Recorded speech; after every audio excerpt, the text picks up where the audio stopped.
Donc bonsoir et bienvenue à ce ciné-débat empreinte. Donc Sylvian vient de parler de l'équipe, donc j'aimerais aussi vous la présenter. Donc nous avons ici derrière les caméras au centre de l'amphi Thomas Decroix qui est le réalisateur de l'émission. En régie Gilles Chabot qui est un de nos opérateurs, donc cadreur et opérateur drone. Et donc moi-même qui écrit et qui anime cette émission Empreinte en partenariat avec le WWF et également pour la partie pédagogique avec le Centre d'initiation à l'environnement dont je vois les représentants ici ce soir dans la salle. Donc nous avons beaucoup de chance, nous sommes très bien entourés. Merci à l'université de nous accueillir ce soir et au Cressica de se faire le relais pour qu'on ait donc, lors de nos soirées débats des scientifiques qui soient présents, qui puissent vous apporter de l'information complémentaire à l'émission, mais qui puissent aussi répondre à vos questions, ainsi que les intervenants donc, qui sont dans l'émission Empreinte. Ce soir, nous allons parler de la pollution plastique.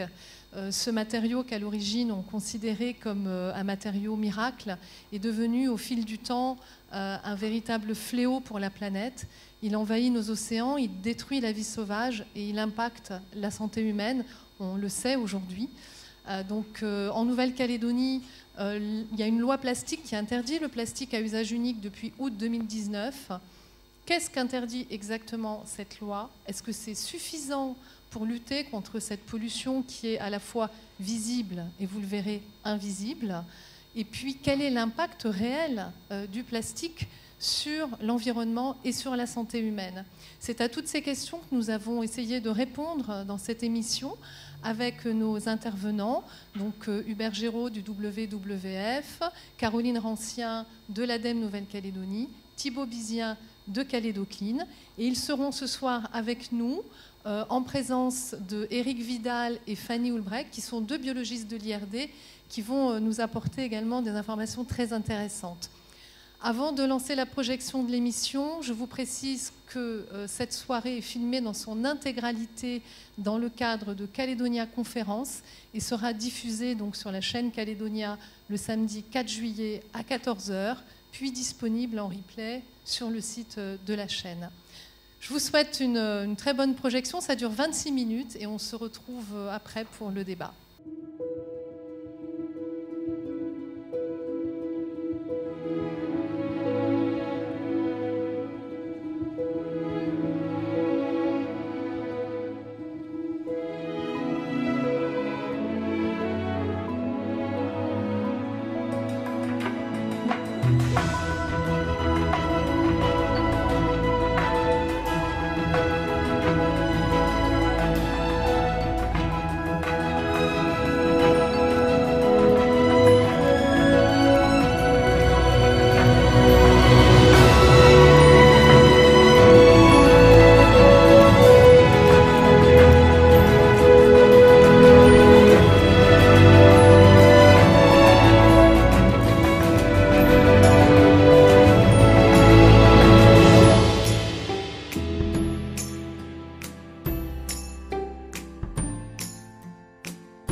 Le plastique, un fléau mondial auquel la Nouvelle-Calédonie n'échappe pas. Il pollue la nature, met en danger la vie sauvage et les écosystèmes, mais aussi la santé humaine.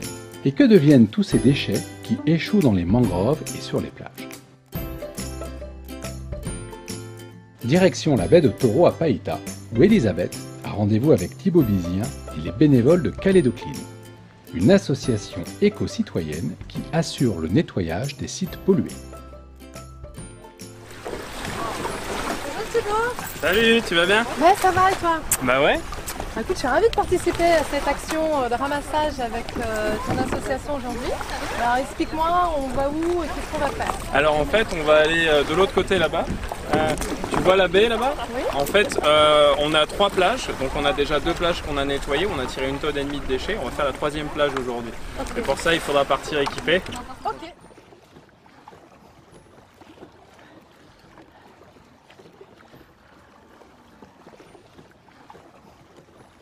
Comment ça t'est venu, Thibaut, quoi, cette envie de nettoyer? À la base, ça n'a rien du tout d'écolo, on n'était pas du tout écolo, on était surtout calédoniens, on est tous fiers de notre pays, on est tous fiers de vivre ici. On s'est dit, un truc que tout le monde peut faire, qui est simple et qui nous paraissait absolument important, c'était de se baisser pour ramasser les déchets et nettoyer notre île, la retrousser nos manches, la choper des sacs, des gants, et puis on est parti nettoyer tranquillement. Alors au début on était 5, on n'était pas très nombreux, une bande de potes quoi, et puis de plus en plus, et donc petit à petit, ce qu'on a fait, c'est qu'on a réussi à développer un véritable réseau avec des cercles vertueux et puis monter des opérations de plus en plus nombreuses et de plus en plus conséquentes. L'année dernière, on a nettoyé 200 tonnes de déchets, on a collecté plus de 200 tonnes de déchets, on a fait plus d'une centaine d'opérations de nettoyage. Sur les 200 tonnes de déchets, il y a 150 tonnes qui ont été envoyées au recyclage, puisqu'on a quand même eu 3500 personnes qui sont venues l'année dernière sur nos opérations. Bon, on s'y met? Bah ouais, c'est parti, tiens, je te donne les gants. Et puis on va commencer ici. Allez! Allez, bon, on commence par les bouchons. Et là, c'est pas ce qui manque. Hein. Ouais, t'en as pas mal, ouais. Alors, ça, on les recycle, hein, les bouchons. Oui, alors en fait, au départ, c'est une opération qui s'appelle les bouchons d'amour en Nouvelle-Calédonie, qui a été mise en place par l'association de la sauvegarde de la nature. Et donc en fait, l'objectif, c'est de recycler les bouchons pour pouvoir ensuite débloquer des fonds qui vont servir à soutenir le handicap en Nouvelle-Calédonie, donc soit pour des projets individuels ou collectifs. Et donc aujourd'hui, c'est justement nous, Calédocline, avec SOS Mangrove, qui gérons ce projet. Et donc on a la chance d'avoir un recycleur local qui est EcoPavement, et avec lequel nous pouvons donc envoyer ces bouchons au recyclage et qui donc est partenaire pour cette opération. Lui, il fabrique des dalles, hein, c'est ça, avec du plastique recyclé. Exactement, et de la scorie également. Bon, on a aussi des briquets. Les briquets, on en trouve en très grosse quantité, c'est un truc qu'on a beaucoup avec les bâtons de sucette notamment. Ah. C'est assez impressionnant, les bâtons de sucette, tu vas voir, il y en a énormément. Bah tiens, hop, on met les bouchons de côté alors. Oui, on va mettre les bouchons de côté. Voilà, le symbole identitaire calédonien quand même, la claquette. Ça, on va en trouver. On peut faire un pari sur ce qu'on ramasse aujourd'hui. Je pense qu'on ramasse 50 claquettes. Ah oui, quand même. Ouais, je pense. Sur cette petite plage, 50 claquettes.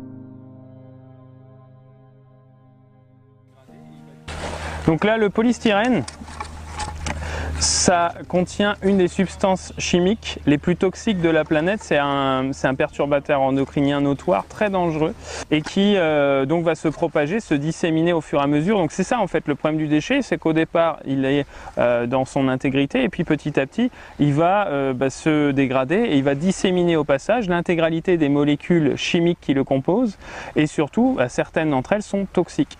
Tu vois, nous quand on a commencé nos opérations de nettoyage, on se disait mais tiens, mais pourquoi ça pollue?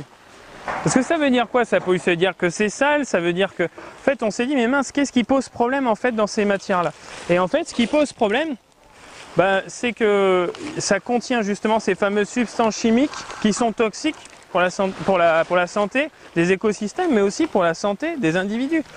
Alors, toute cette pollution qu'on trouve sur cette plage, elle provient essentiellement du Grand Nouméa? Bien sûr. En fait, là, aujourd'hui, on est sur une plage qui est plein vent. Donc, en fait, les déchets qui sont jetés finalement à Nouméa, parce que là, clairement, c'est des déchets jetés. Les déchets, comment ils finissent dans la nature? Soit, c'est effectivement le citoyen calédonien qui balance ses déchets et qui n'a aucune notion des conséquences derrière de son geste. Soit finalement, c'est quand les poubelles sont pleines et qu'elles débordent. Et là, à ce moment-là, le vent ensuite va faire voyager nos déchets. Donc voilà, c'est ces deux choses-là. Donc il y a l'action directe, le jet de déchets. J'ai un déchet, je le balance par la fenêtre, comme on voit ça tous les jours depuis des années. Et que c'est d'ailleurs jamais réprimandé, il faut le dire. Je tiens à le dire parce que quand même, je veux dire, si demain tu jettes ton déchet, il n'y a jamais une amende qui t'est donnée alors que c'est un acte quotidien qu'on voit. Et ces déchets-là, encore une fois, si nous là, on n'avait pas pris soin de venir les récupérer,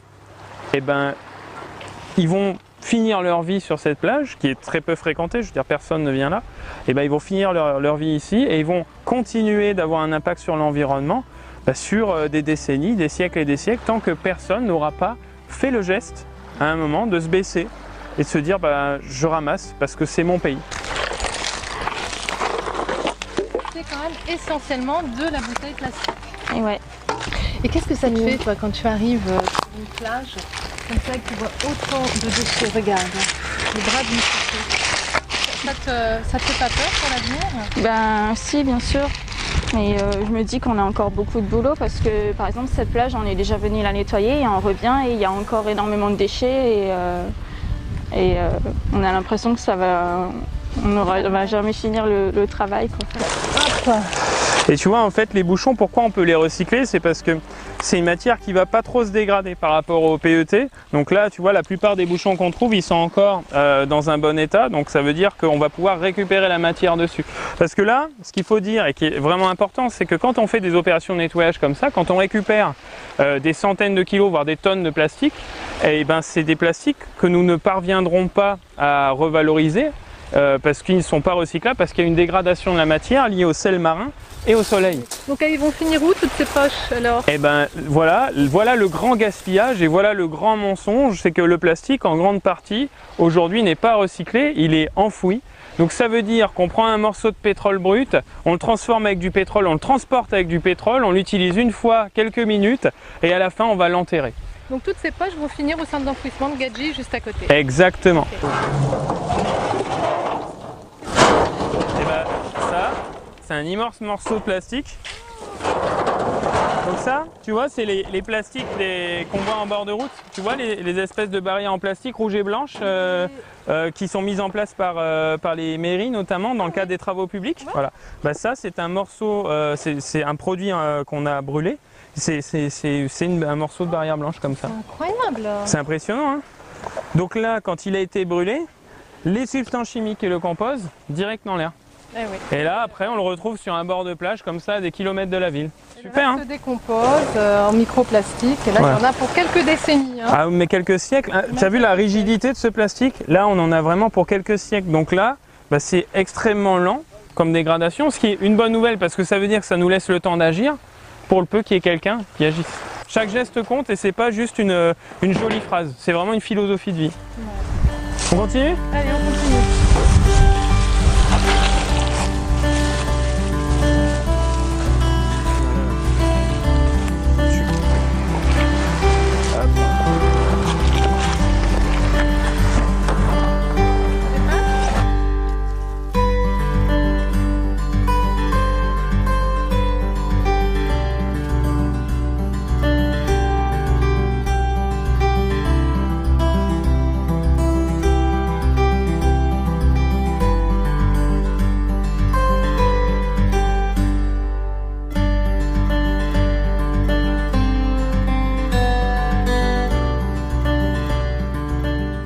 Une loi plastique est entrée en vigueur en Nouvelle-Calédonie en 2019. Pour savoir ce qui est réellement interdit à ce jour dans le pays, Elisabeth se rend au marché de Nouméa pour rencontrer Caroline Rancien de l'ADEME.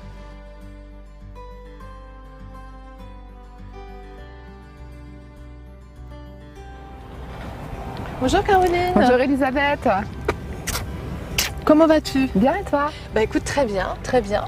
Je m'interroge en ce moment sur la loi plastique en Nouvelle-Calédonie et donc je viens te voir pour qu'on en parle un peu et puis surtout que tu m'expliques quelle est l'origine de cette loi. Eh bien, cette loi intervient dans un contexte de prise de conscience au niveau international des problèmes environnementaux liés au plastique. Un chiffre, si on continue comme ça, en 2050, c'est-à-dire dans 30 ans, il y aura autant de poissons que de plastique dans les océans. Donc face à ce constat, un certain nombre de pays ont décidé de mettre en place des réglementations pour interdire les plastiques à usage unique et c'est ce qu'a fait la Nouvelle-Calédonie l'année dernière. Il y avait une importante production de plastique en Nouvelle-Calédonie, je pense notamment aux poches plastiques qu'on appelle ici des pochons. Oui, alors c'était l'exemple le plus emblématique. Alors avant la mise en place de la loi, on produisait chaque année en Calédonie 60 millions de sacs plastiques par an. Donc ce qui est énorme. Et puis on a aussi des déchets plastiques au sens large. Par exemple en province sud, on a à peu près une production de 9000 tonnes de déchets plastiques qui sont en gros répartis de la façon suivante. Un tiers ménage, consommateur, et puis 2 tiers entreprises. Donc ce sont des déchets qui, dans le meilleur des cas, terminent enfouis dans un centre d'enfouissement technique ou alors dans la nature, donc ce qui crée des vrais problèmes de pollution, quoi. Et notamment dans l'océan qui nous entoure. Alors justement dans le Pacifique, nous ne sommes pas les seuls à avoir pris une initiative contre le plastique et nous allons regarder où nous en sommes dans le Pacifique. En 2013, le royaume de Tonga met en place une taxe sur les sacs en plastique importés pour financer la gestion des déchets plastiques. En 2017, la province ouest des îles Salomon interdit les sacs, la vaisselle et les pailles en plastique. Les îles Marshall interdisent le polystyrène, les gobelets, assiettes et emballages plastiques. Wallis et Futuna interdit les sacs en plastique et met en place une écotaxe sur la consommation de bouteilles en plastique. Fidji met en place une taxe sur les sacs en plastique et prévoit en 2020 de les interdire. La Polynésie française sensibilise le public à l'interdiction des sacs plastiques et en 2020 travaille sur un projet de loi visant à les interdire. En 2018, la Papouasie-Nouvelle-Guinée interdit la fabrication et l'importation des sacs en plastique. Le Vanuatu interdit les sacs en plastique, les boîtes en polystyrène ainsi que les pailles, et en 2019, les couches jetables, la vaisselle, les fleurs artificielles, les boîtes à œufs et les emballages plastiques pour fruits et légumes. En 2019, les Samoa interdisent les sacs en plastique, les sacs d'emballage et les pailles. En août 2019, la Nouvelle-Calédonie interdit les sacs en plastique et les sacs de caisse réutilisables, les fameux cabas. En septembre 2019, elle interdit la vaisselle en plastique, les pailles et coton-tige. En mai 2020, seront interdits les barquettes en plastique jetables pour les snacks et plats à emporter, et en mai 2022, les barquettes en matière plastique jetables pour les magasins d'alimentation et grandes surfaces. Alors concrètement, Caroline, cette loi, elle est bien comprise et acceptée de tous en Calédonie? Écoute, pour répondre à ta question, je te propose d'aller faire un tour sur le marché et puis d'aller discuter avec les commerçants. Excellente idée. Allez, on y va.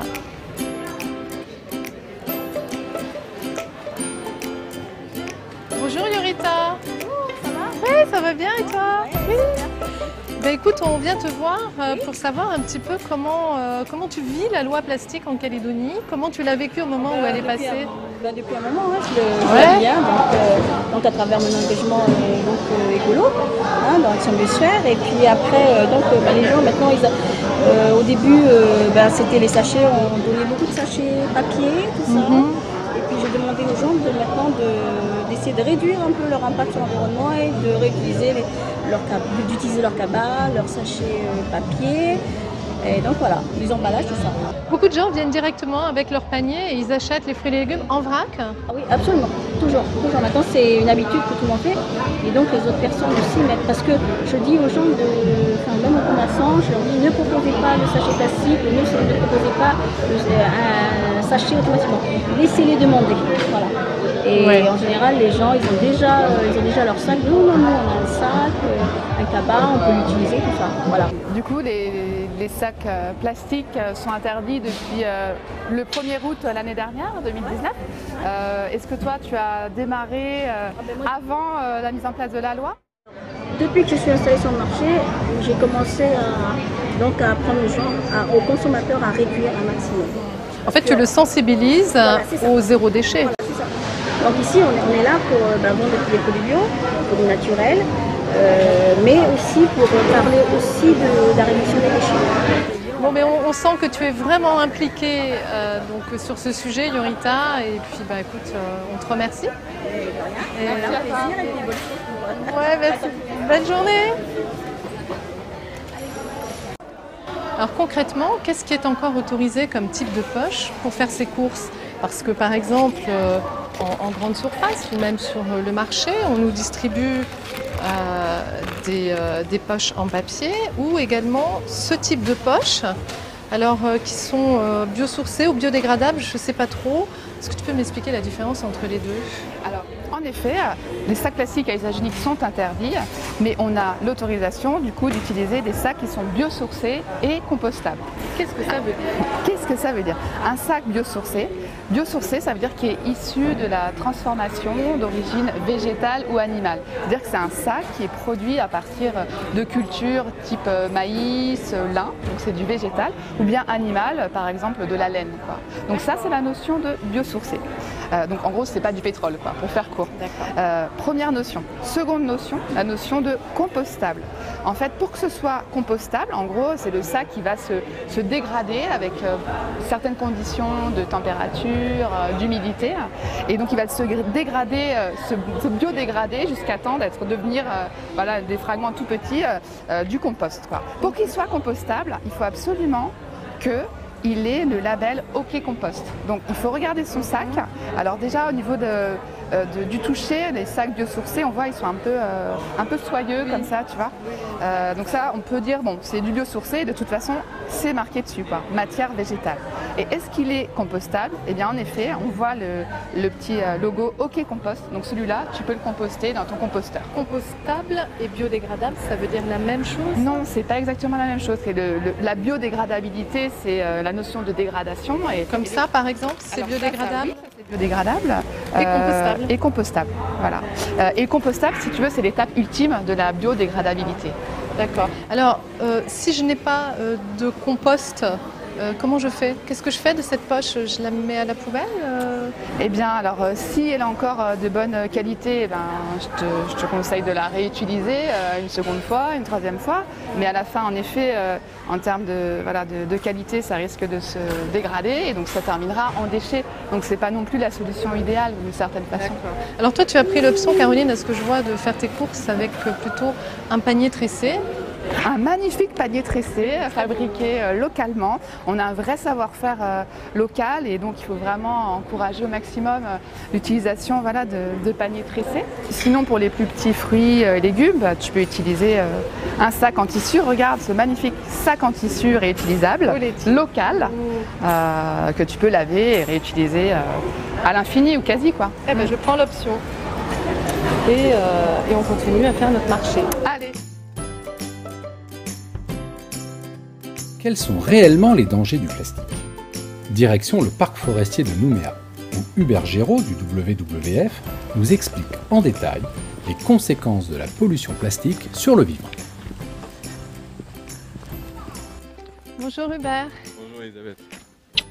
Tu vas bien? Oui, ça va. Et toi? Bon, ça va. Ah ouais? Oh, qu'est-ce que tu m'amènes? Alors écoute, je t'apporte un échantillon de la collecte de déchets que j'ai réalisée avec l'association Calédo-Clean sur les plages calédoniennes. Donc tu as quelques bouteilles plastiques, des claquettes, du polystyrène, des gobelets, des morceaux de plastique en tout genre qu'on trouve sur nos plages. Pas étonnant. Pas étonnant parce qu'en l'espace de 20 ans, depuis l'année 2000, on a produit sur la planète autant de plastique que pendant toute la deuxième partie du XXe siècle, en 20 ans. Et quelle est la proportion de ces déchets plastiques qui terminent dans les océans? Il faut voir qu'à la base, 3/4 des plastiques produits finissent en déchets. 3/4. Sur ces 3/4, il y en a un tiers, près 100 millions de tonnes, qui finit dans la nature. Pas dans une décharge, pas recyclé, dans la nature. Sur ces 100 millions de tonnes, il y en a 8 millions de tonnes qui finissent dans les océans, majoritairement en étant vomis par les fleuves, par les rivières, dans les océans. Et donc, il faut imaginer que ça représente un camion poubelle toutes les minutes qui se déverse en plastique dans l'océan. Au cours de cette émission, tu auras pas moins de 26 camions poubelles de plastique qui vont être déversés dans l'océan. Alors cette proportion de déchets plastiques est telle qu'aujourd'hui chaque océan sur la planète a son propre continent plastique et c'est également le cas pour le Pacifique. Situé dans le nord-est du Pacifique, celui que l'on nomme le 8e continent s'étend sur une surface d'1 600 000 km², soit environ 40 fois la superficie de la Nouvelle-Calédonie et de ses lacs. Découvert en 1997, c'est la plus grande soupe plastique de tous les océans. Ce continent, composé de nombreux débris, contiendrait 1800 milliards de morceaux de plastique flottant pour une masse de près de 80 000 tonnes. Ces déchets plastiques sont ingérés par les oiseaux, tortues, poissons et mammifères marins et causent petit à petit leur disparition.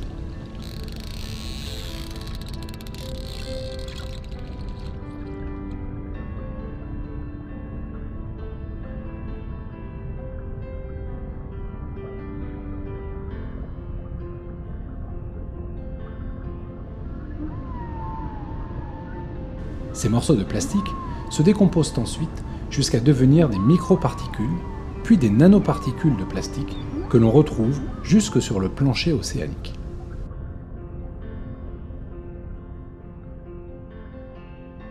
Comme on vient de le voir, les déchets plastiques affectent fortement la vie dans les océans et une des premières victimes, ce sont les tortues. Exactement.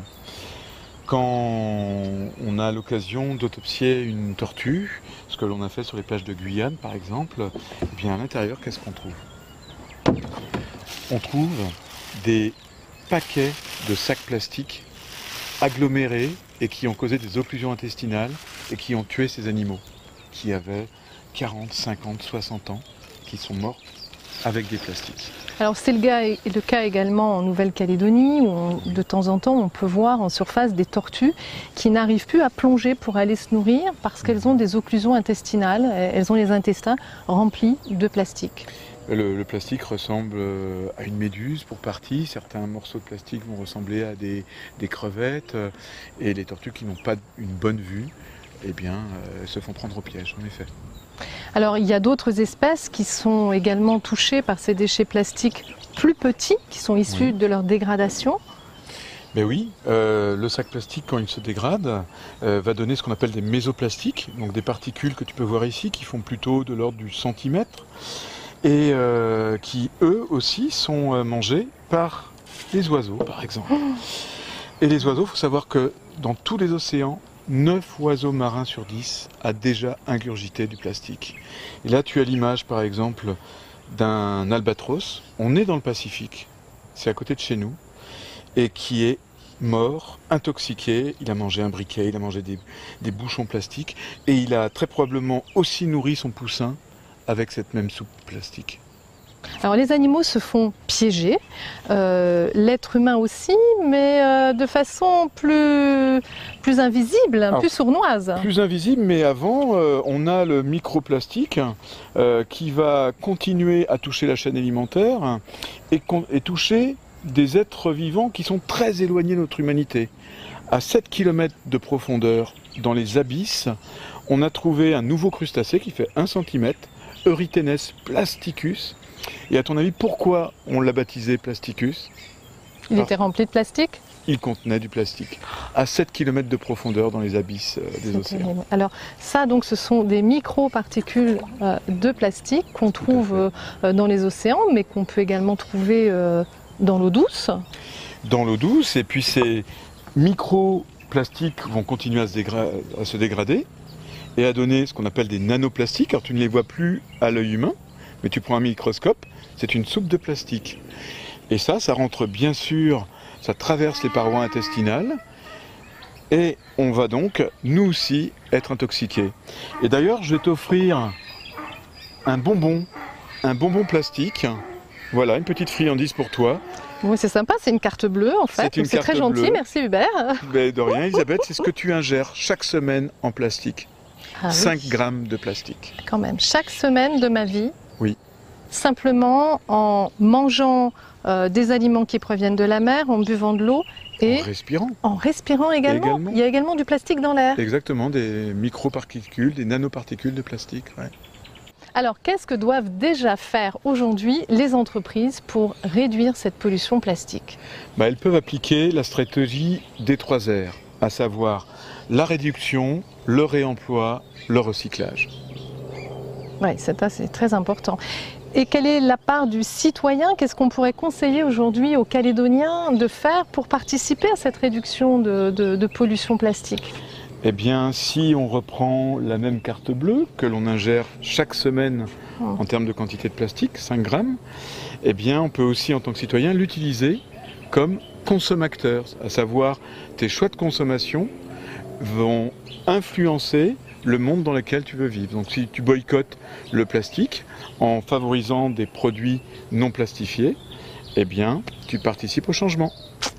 Et tu peux aussi rejoindre le groupe Nouvelle-Calédonie sur l'application WAG pour t'engager de manière ludique, individuellement et collectivement, dans des gestes pour réduire ton impact sur la planète. Une application que j'ai déjà téléchargée sur mon téléphone et qui est extrêmement pratique, qui donne plein de conseils donc pour réduire ces déchets, particulièrement le plastique, mais pas seulement. Pas seulement, en effet. Très bien. Et puis avant de nous quitter, Elisabeth, je vais te faire un petit cadeau, le petit geste citoyen. À savoir qu'en Calédonie, on est quand même le roi de la barquette. Ah oui. Et donc, eh bien avec ça, chaque midi, tu pourras demander à ton commerçant de te verser directement ton repas à l'intérieur de ce tupper vert et qui fera beaucoup d'économies en plastique sur l'année.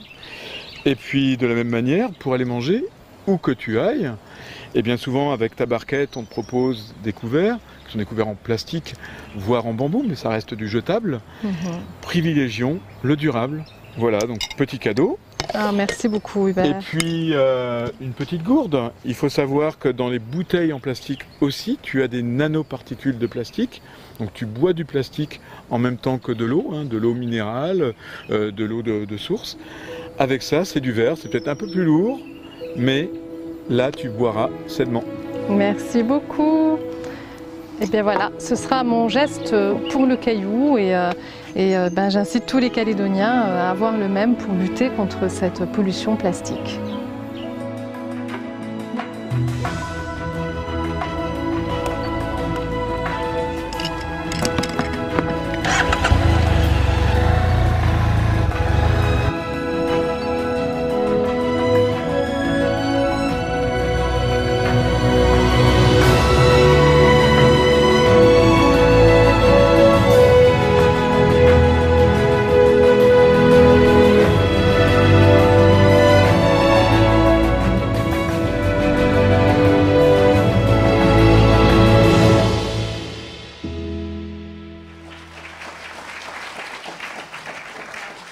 Et ma petite gourde ne me quitte plus. Hein. Merci Hubert. Voilà, je vais demander à nos invités donc, de me rejoindre donc, derrière les micros. Donc Hubert Géraud du WWF, Caroline Rancien de l'ADEME Nouvelle-Calédonie, Thibaut Bizien de Calédo Clean, Éric Vidal et Fanny Houlbrec. Donc Éric Vidal, biologiste de la conservation à l'IRD, et Fanny Houlbrec, biologiste également, spécialiste des coraux à l'IRD. Merci à vous d'être là ce soir. Alors, avant de vous laisser la parole, j'ai quand même quelques petites questions à poser qui vont introduire aussi les échanges avec vous. Je vais commencer par toi, Thibaut. Parce que ça fait maintenant 8 ans qu'avec les bénévoles de Calédo Clean, vous nettoyez les plages calédoniennes. On l'a vu, en 2019, c'était 200 tonnes de déchets. Donc j'ai 2 questions en une.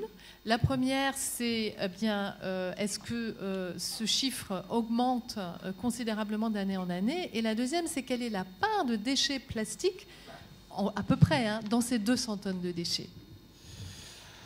Alors, aujourd'hui, on a, avec Calédo Clean, ramassé plus de 500 tonnes de déchets en 8 ans, dont les 3/4 sont quand même des matières qu'on peut recycler, mais on en ramasse de plus en plus. De plus en plus de déchets finissent dans la nature. Ça, c'est une réalité calédonienne. Donc c'est vrai que quand bien même il y a de plus en plus d'aménagements, et on ne peut pas le nier, il y a de plus en plus de mise en place, il y a quand même de plus en plus de déchets qui finissent dans la nature. Et notamment, une grande partie de ces déchets sont les plastiques, mais c'est normal, c'est parce que les plastiques, c'est un des premiers déchets qui peut être emporté par le vent, c'est-à-dire qu'il y a les déchets qui arrivent directement de par les incivilités, et puis il y a aussi les déchets qui sont transportés et qui sont justement mal transportés, c'est-à-dire qu'il n'y a pas de bâche, ou alors on laisse les poubelles qui sont trop pleines et donc qui vont déborder, et là à ce moment-là, les plastiques sont les premiers types de déchets qui vont finir dans la nature.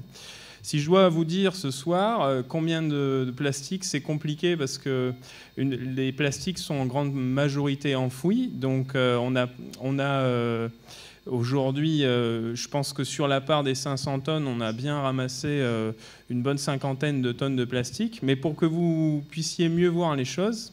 On a quelques photos d'ailleurs qui défilent en même temps derrière toi.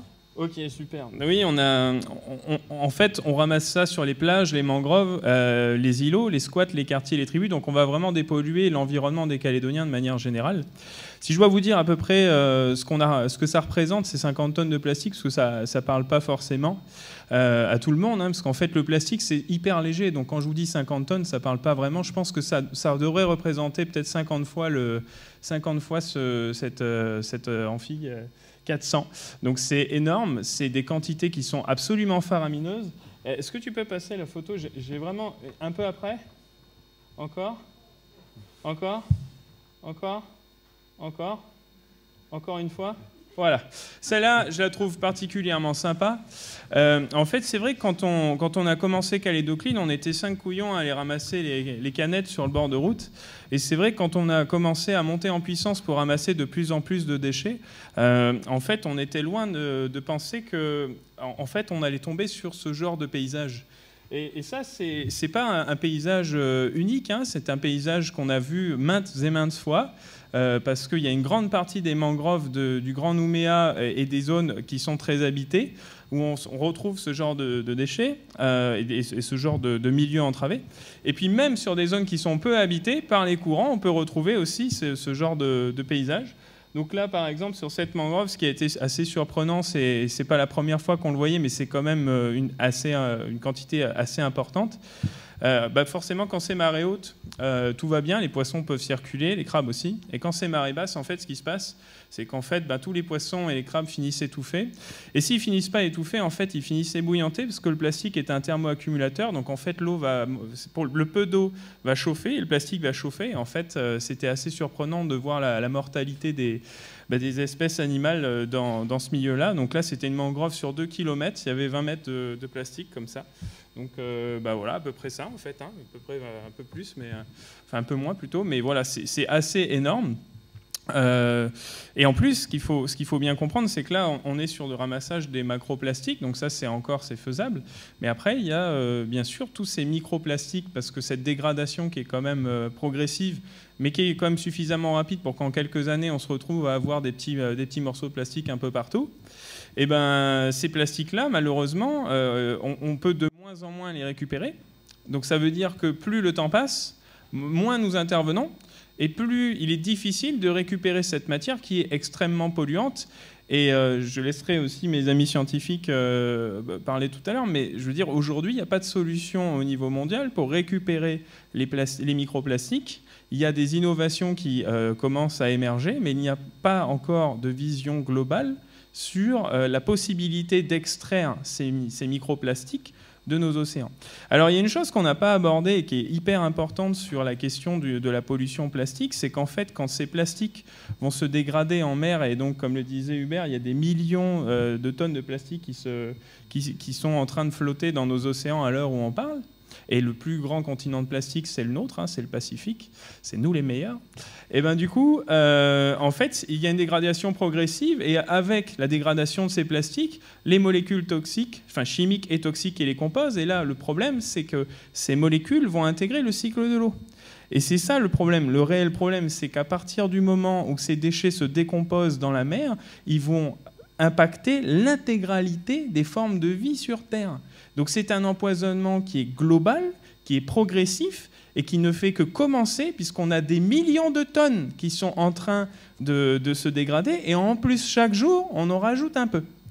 Et ça c'est hyper important parce qu'en fait c'est vraiment primordial de rappeler qu'aujourd'hui il y a des études qui ont été menées sur les molécules qui constituent le plastique et qu'il y a notamment dans les bouteilles plastiques du bisphénol A et des phtalates, qu'il y a par exemple aussi dans d'autres formes de plastique qu'on peut ramasser de manière régulière, le polystyrène. Le polystyrène contient un des perturbateurs endocriniens les plus dangereux de la planète, je le disais tout à l'heure, la molécule c'est hexabromocyclododécane. Donc déjà le nom il est comme ça.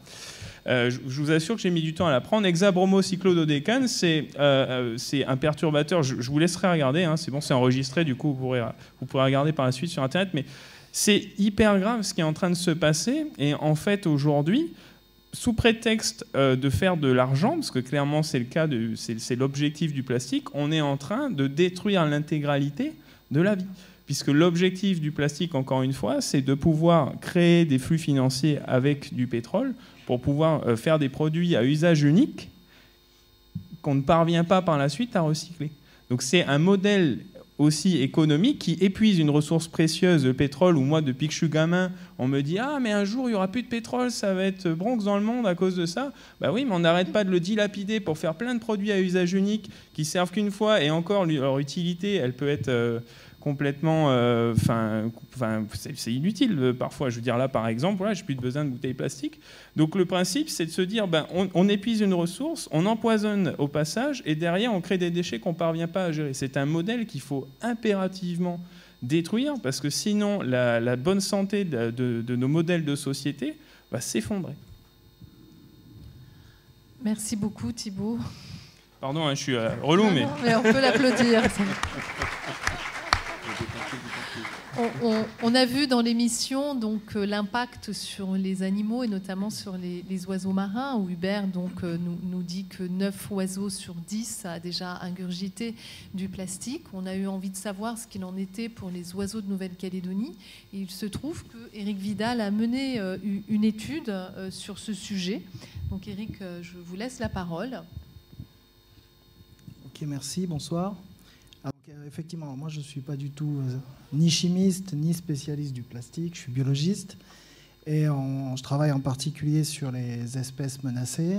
Et effectivement, ça a été évoqué dans le reportage.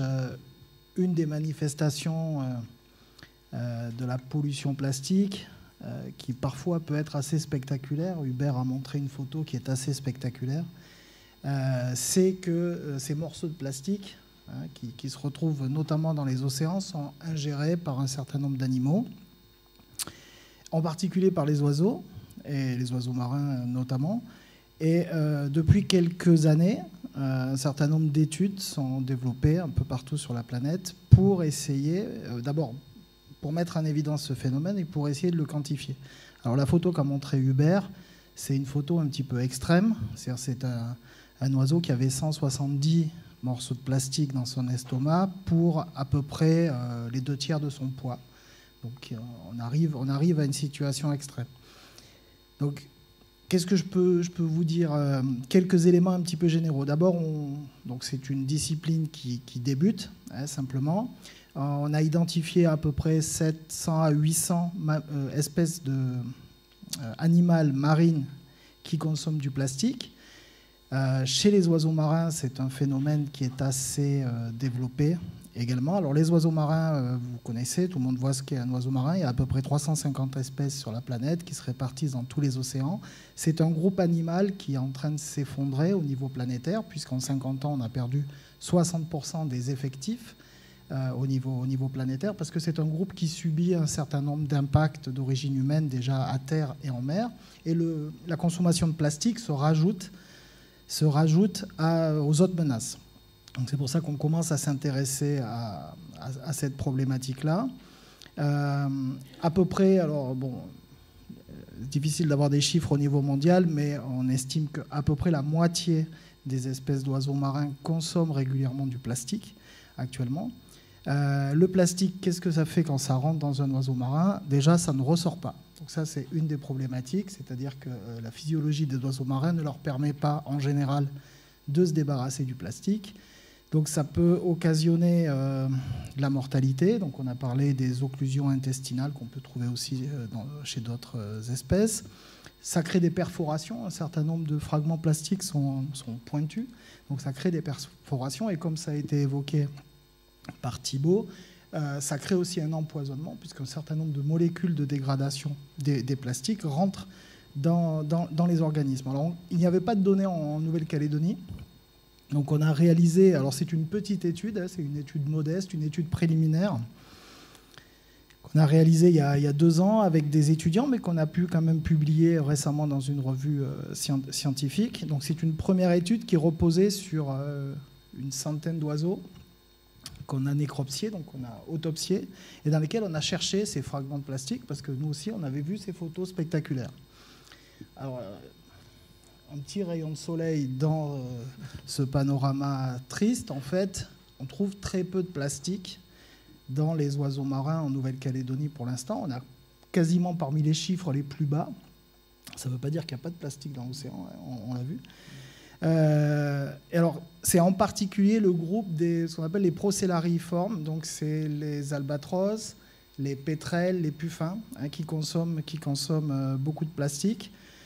Nous, dans notre échantillon, donc il y avait une centaine d'oiseaux, à peu près entre 30 et 40% des oiseaux, selon les espèces, contenaient des fragments de plastique. Mais la particularité, c'est que ces fragments de plastique étaient très peu nombreux. Et ils étaient tout petits et ils représentaient une très faible biomasse. Donc en aucun cas, ils ont été à l'origine de la mort des oiseaux qu'on a autopsiés. C'est des oiseaux qu'on a récupérés, qui sont morts d'une autre façon. Voilà. Donc la situation en Nouvelle-Calédonie du point de vue de la consommation de plastique par les oiseaux, elle est pour l'instant pas catastrophique, mais pour autant on a pu la mettre en évidence. Alors c'est un petit peu étonnant, hein, on s'attendait éventuellement à des résultats un petit peu plus sévères. En fait, on l'a vu sur la carte, les grands gyres océaniques du Pacifique sont assez éloignés. La Nouvelle-Calédonie, finalement, s'est entourée d'un certain nombre de pays qui sont peu habités. Donc pour l'instant, c'est une situation qui est relativement préservée, qu'il faut sans doute continuer à préserver. C'est une chance.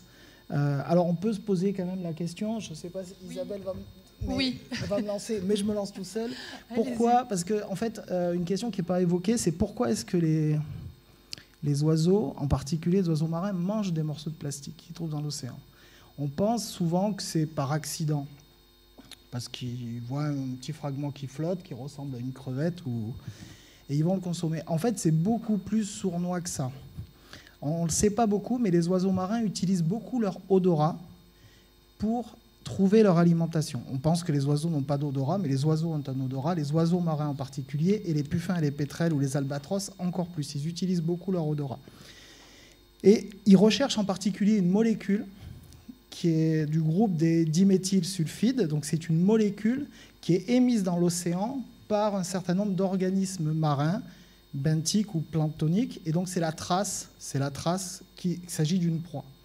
Or, les fragments de plastique qui peuvent rester dans l'océan des semaines, des mois, des années, vont être colonisés par des micro-organismes qui vont émettre ces mêmes substances chimiques. Et donc les oiseaux marins, en fait, sont leurrés, c'est un leurre chimique, et ils pensent réellement consommer des proies, puisqu'ils ont le signal olfactif, le signal chimique qu'ils recherchent.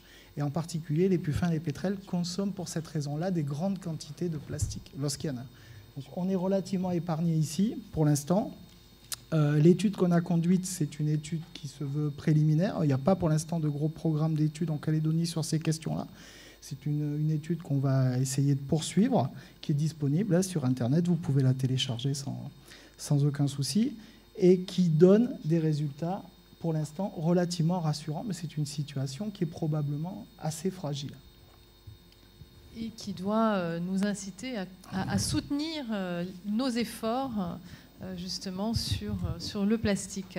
Alors là, on a parlé des oiseaux marins, on va maintenant parler du corail avec Fanny Houlbrecht. Donc vous êtes spécialiste de la physiologie des coraux, vous vous intéressez notamment aux microplastiques et vous avez été chef de mission sur le bateau Race for Water lors de sa venue en Nouvelle-Calédonie pour étudier l'effet du plastique sur les coraux.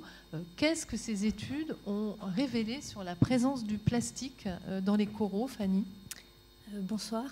Oui, effectivement, on a profité en fait de la venue du bateau Race for Water qui fait un peu le tour de la planète pour sensibiliser les gens à la pollution plastique.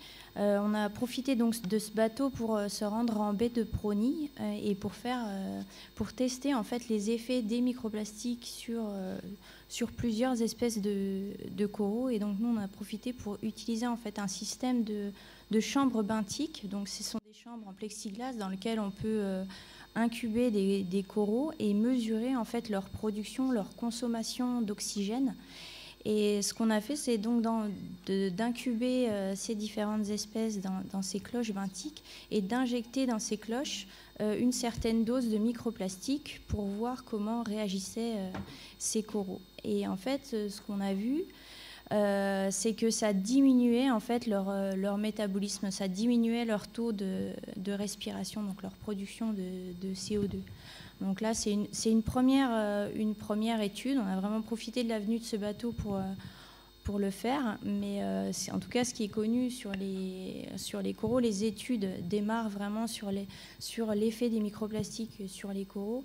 Et ce qu'on sait, par exemple, comme l'a souligné Eric pour les oiseaux, en fait, les coraux, on sait bien qu'ils sont capables d'utiliser la lumière pour produire de l'énergie. En fait, ce qu'on sait un petit peu moins, c'est qu'ils se nourrissent également de plancton et de matières organiques présentes dans l'eau. Et donc, quand il y a des microplastiques, il y a une étude toute récente qui a montré qu'en fait, ils étaient attirés par ce microplastique. Et donc, à la place de capter du plancton, ils vont se nourrir sur du plastique, et bien sûr ça a des conséquences sur sur leur métabolisme. Et ce qu'on sait également pour ce qui concerne les coraux, c'est que en fait, ces microplastiques, ce sont des vecteurs de bactéries, de pathogènes, et donc ils vont augmenter en fait le risque dans les récifs de transmettre des maladies et d'avoir plus de taux de coraux malades dans les récifs. Voilà, c'est à peu près ce qu'on sait pour l'instant sur les coraux, mais ça a débuté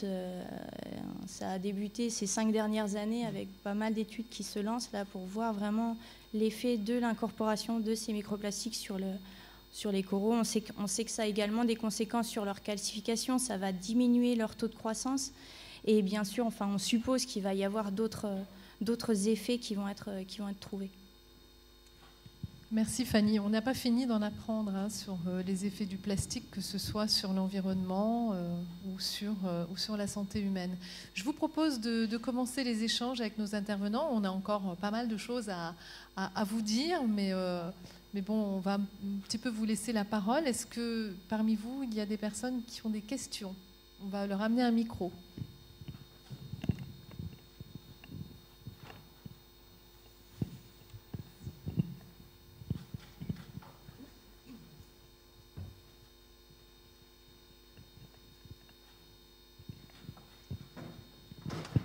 Merci aux ambassadeurs de l'université pour votre aide.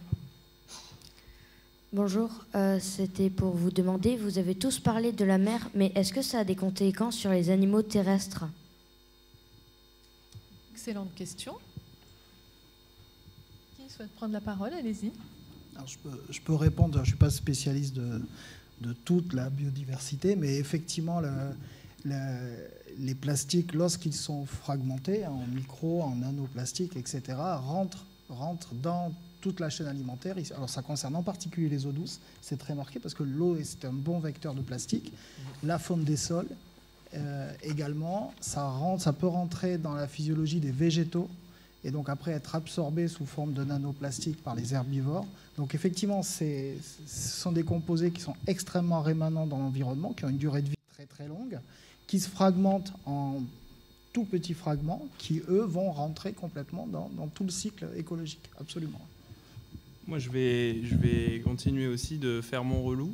En fait, nous sommes des animaux, nous sommes des mammifères. Donc les premiers aussi qui fabriquent le plastique, c'est les premiers qui s'intoxiquent avec, ce sont les êtres humains.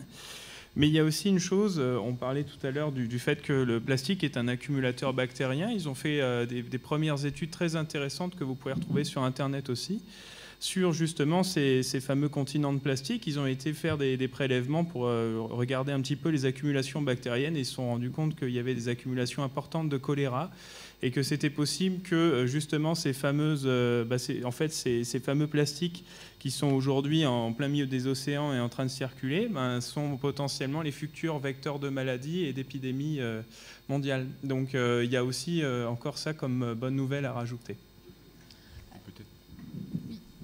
Merci. Et peut-être pour compléter l'éclairage sur la partie terrestre, il y a une étude qui vient de sortir dans Science au mois de juin qui a montré qu'aux États-Unis, dans l'Ouest américain, dans des régions reculées, loin des pollutions, des villes, etc., on avait 1000 tonnes de plastique qui tombaient annuellement par microparticules dans les pluies. Donc tu peux imaginer, même dans des forêts éloignées de toute ville, etc., eh bien, la pollution plastique sur les milieux terrestres et dulce-aquicole, les milieux de cours d'eau et de lacs, ne sont pas épargnés. J'en profite pour faire la transition sur la santé humaine, puisque effectivement, le plastique nous empoisonne. Paradoxalement, on se sert du plastique pour des raisons sanitaires, et on vient de le voir avec la crise Covid, où il y a une recrudescence, Hubert, de la matière plastique pour protéger la santé humaine. Oui, alors c'est malheureusement paradoxal, c'est-à-dire qu'on était depuis quelques années dans un recul de l'usage des plastiques à usage unique, justement, Et avec la crise Covid, on a fait une machine arrière. Il y a pas mal de signaux inquiétants de ce côté-là. En métropole, depuis la crise Covid, l'industrie des emballages plastiques a fait un bond de près de 40% en termes de vente d'emballages plastiques. Vous avez également dans les cantines scolaires, l'un des 3 plus gros groupes de cantines scolaires métropolitains a dû, bon, c'est assez généralisé, mais eux, j'ai trouvé des informations sur un des gros groupes, ont remplacé toutes les carafes en verre par des bouteilles individuelles plastiques et tous les couverts sont redevenus jetables. Donc on a fait un énorme pas en arrière pour des questions de sécurité par rapport aux risques qu'on doit faire courir à nos enfants. Mais la réponse, elle ne peut pas être pérenne. Et si vous allez aux États-Unis, il y avait eu des progrès dans pas mal d'États sur des lois d'interdiction des plastiques à usage unique. Et là, le lobbying du plastique a profité à fond de la crise Covid pour bloquer l'application de ces lois. Et politiquement, ça a été accepté parce que le plastique était considéré comme la matière la plus performante pour éviter la contamination.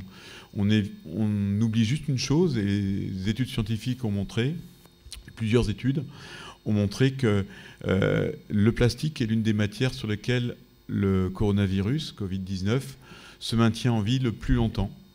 Donc c'est de 2 à 6 jours selon les études, alors que pour du carton ou du papier, c'est 24 heures. Donc cette question d'hygiène, elle est aussi à débattre. Alors ça rend des services, clairement, le plastique dans cette crise, mais vraiment pas seulement. Et je crois que Thibaut, tu avais commencé aussi à trouver des gants ou des masques. On a commencé des masques, à trouver des masques, oui. Dans les déchets sur les plages.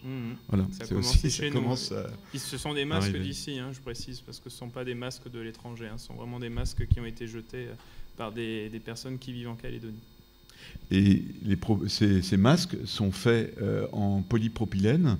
Ça met 500 ans à se dégrader. Et par semaine, en gros, on en produit 200 millions. Voilà, donc ça donne un peu l'échelle de la situation. On voit depuis plusieurs mois des images, des vidéos et des photos qui circulent sur les réseaux sociaux et qui montrent la pollution sur les plages ou dans la mer, tout simplement, avec tous ces masques. C'est assez catastrophique. Vous avez d'autres questions? Oui, par ici.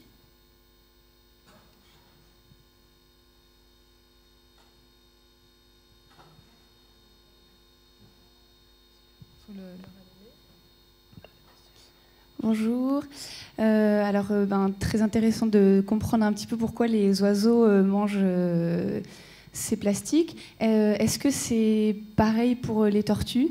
C'est une première question. Et la deuxième, c'est est-ce que vous pensez que les animaux vont s'adapter, c'est-à-dire comprendre ou en tout cas finalement à long terme peut-être les manger, mais pas les ingurgiter, genre les recracher en comprenant que c'est pas bon pour eux.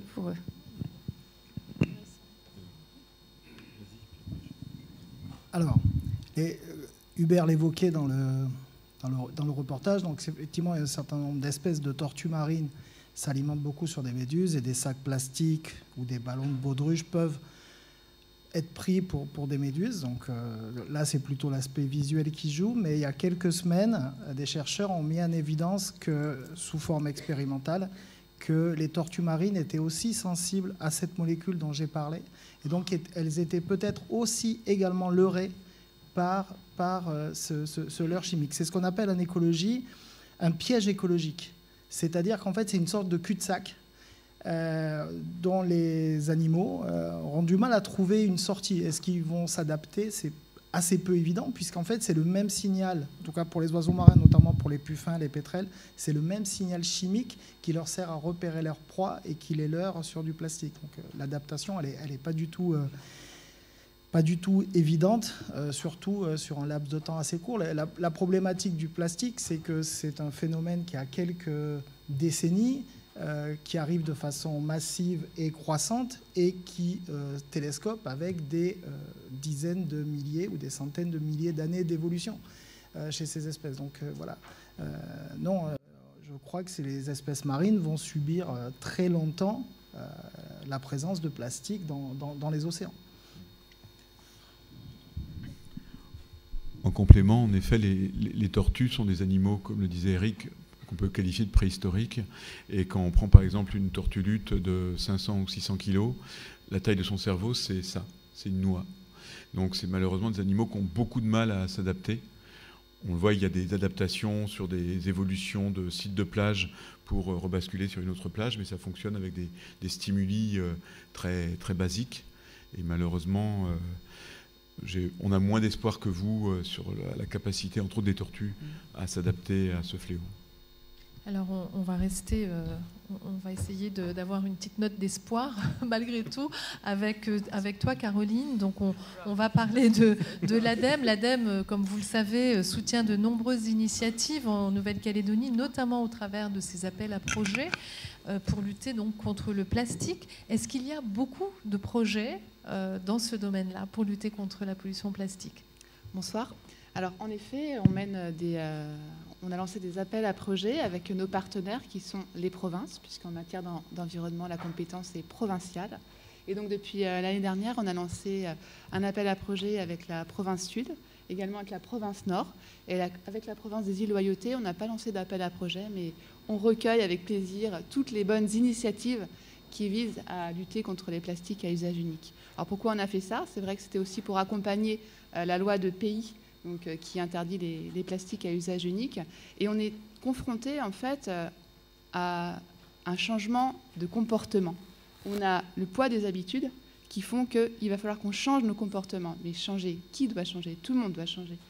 Les consommateurs doivent changer, les producteurs, les industriels doivent changer, et ça ne se fait pas tout seul. Et donc voilà, l'idée de ces appels à projets, c'est d'essayer d'encourager les bonnes initiatives. Alors c'est des projets assez différents. Ça va de l'alternative des sacs plastiques, avec par exemple des sacs soit tressés, soit avec produits à partir de textiles. On va aussi accompagner des projets portés par des entreprises qui visent à, par exemple, développer la vente en vrac. Donc on aide des investissements pour la vente en vrac, pour justement essayer de réduire la vente avec des emballages plastiques à usage unique. Voilà, c'est des exemples. J'ai envie de dire, alors on a quelques projets, c'est assez récent, mais on serait ravis d'avoir encore plus de projets. Donc il faut passer le message, mobilisez-vous, répondez à ces appels à projets, c'est pas très compliqué. En fait, l'idée c'est qu'on ait des projets qui soient portés soit par des associations, des GDPL, des entreprises. On peut aider des collectivités, bien sûr. On peut aider tout le monde, sauf les particuliers.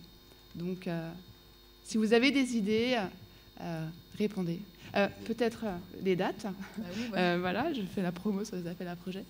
Donc, pour la province Sud, l'appel à projet ADEME Province Sud sur les alternatives aux produits plastiques à usage unique, on a 2 autres dates sur l'année 2020. Donc, la prochaine session se termine le 7 août.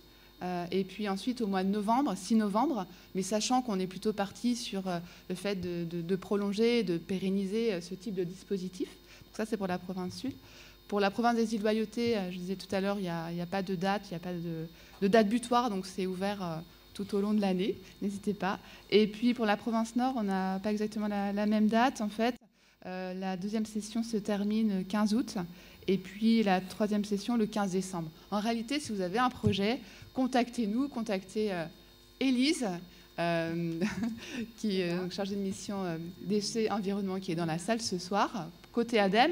Et puis côté province, vous avez vos interlocuteurs au sein soit de la direction de développement durable ou bien également sur la 3DT au niveau de la province Sud.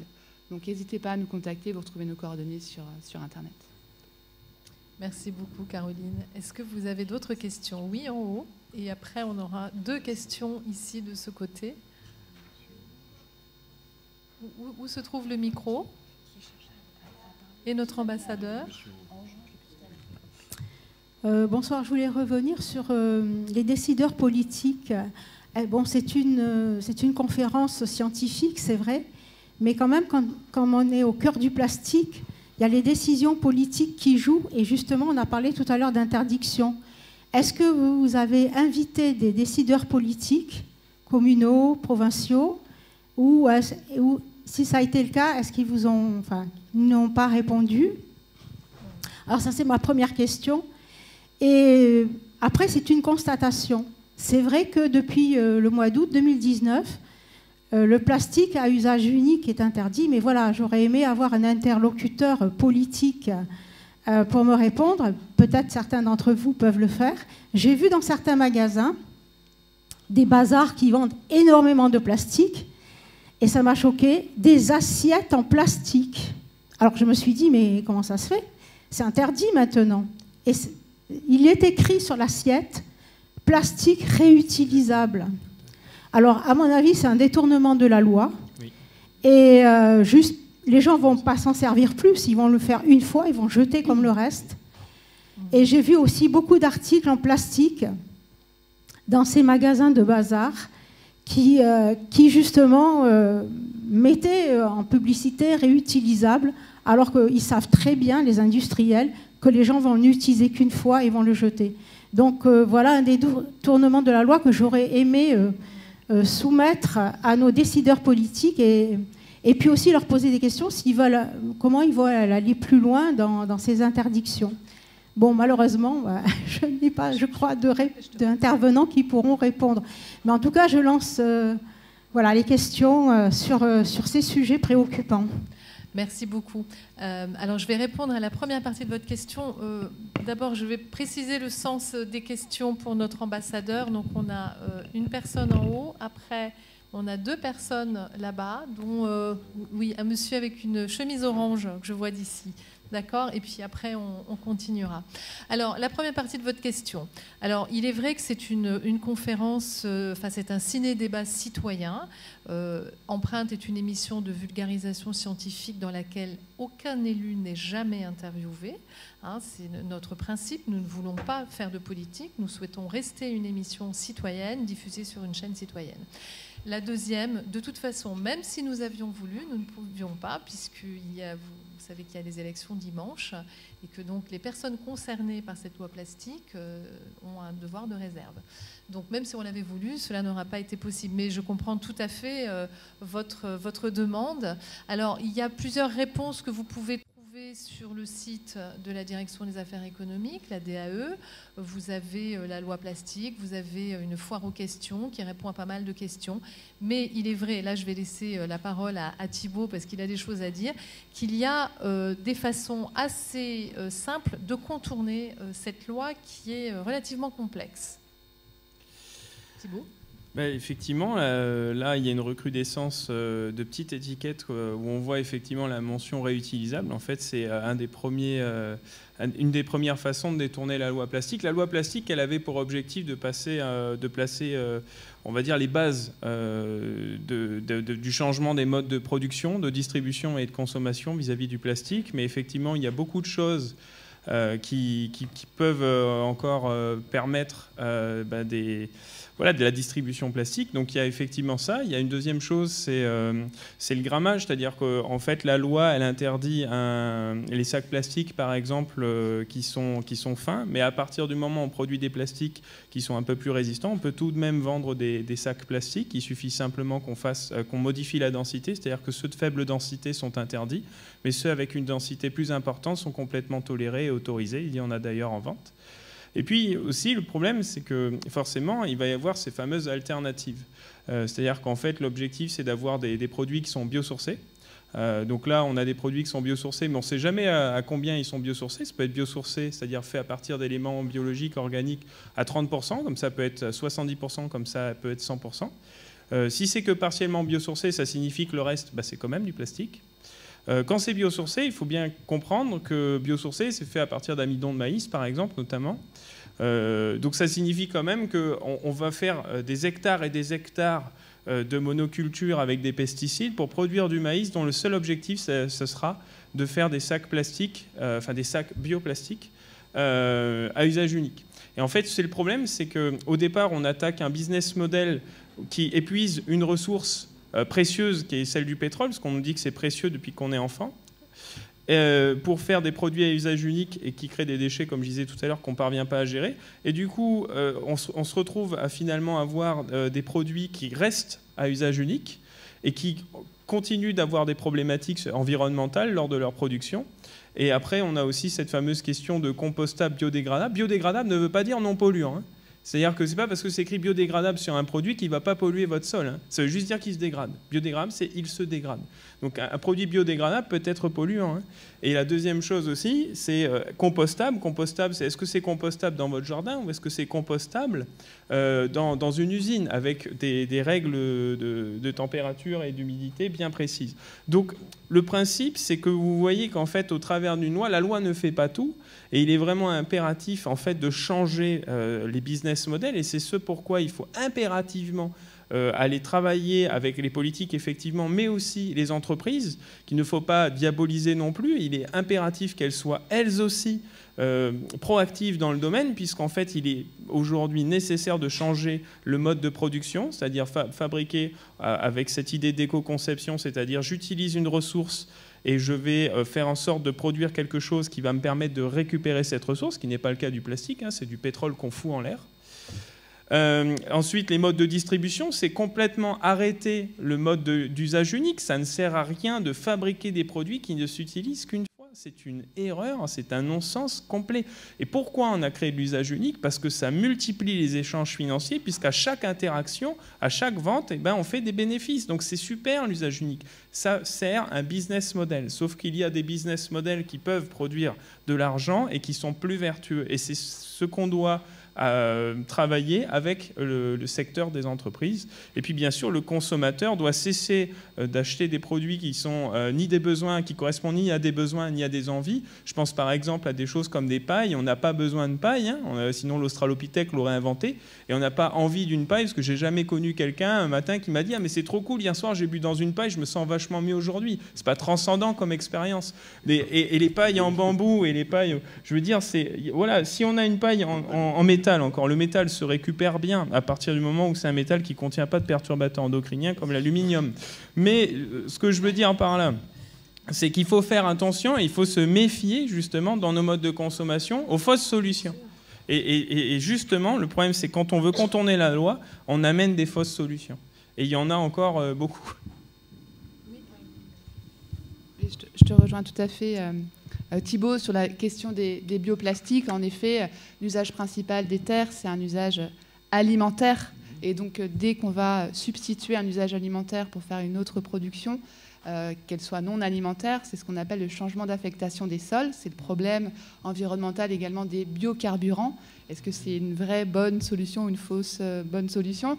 En fait, du coup, on va aller exploiter des terres agricoles pour un usage alimentaire ailleurs et souvent déforesté. Et donc, du coup, on compile, on ajoute tous ces impacts environnementaux.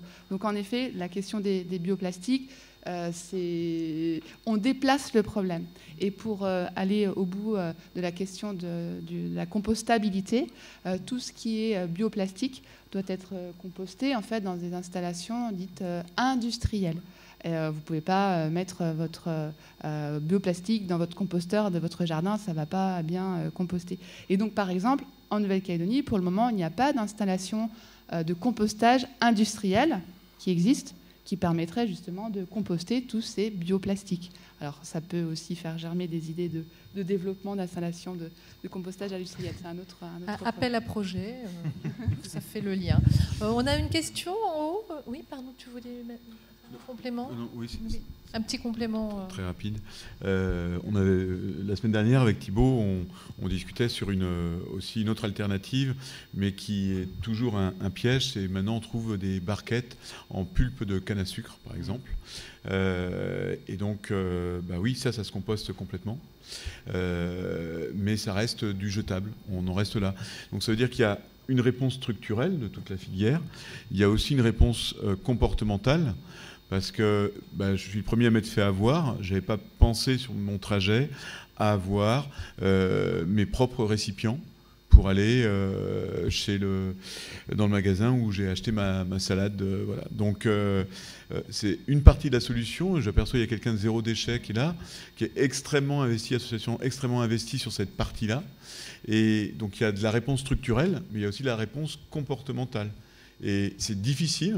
On en fait tous les frais, de toujours avoir le bon réflexe pour avoir la parade à ce plastique à usage unique. Son tupperware dans la voiture. Alors oui, monsieur.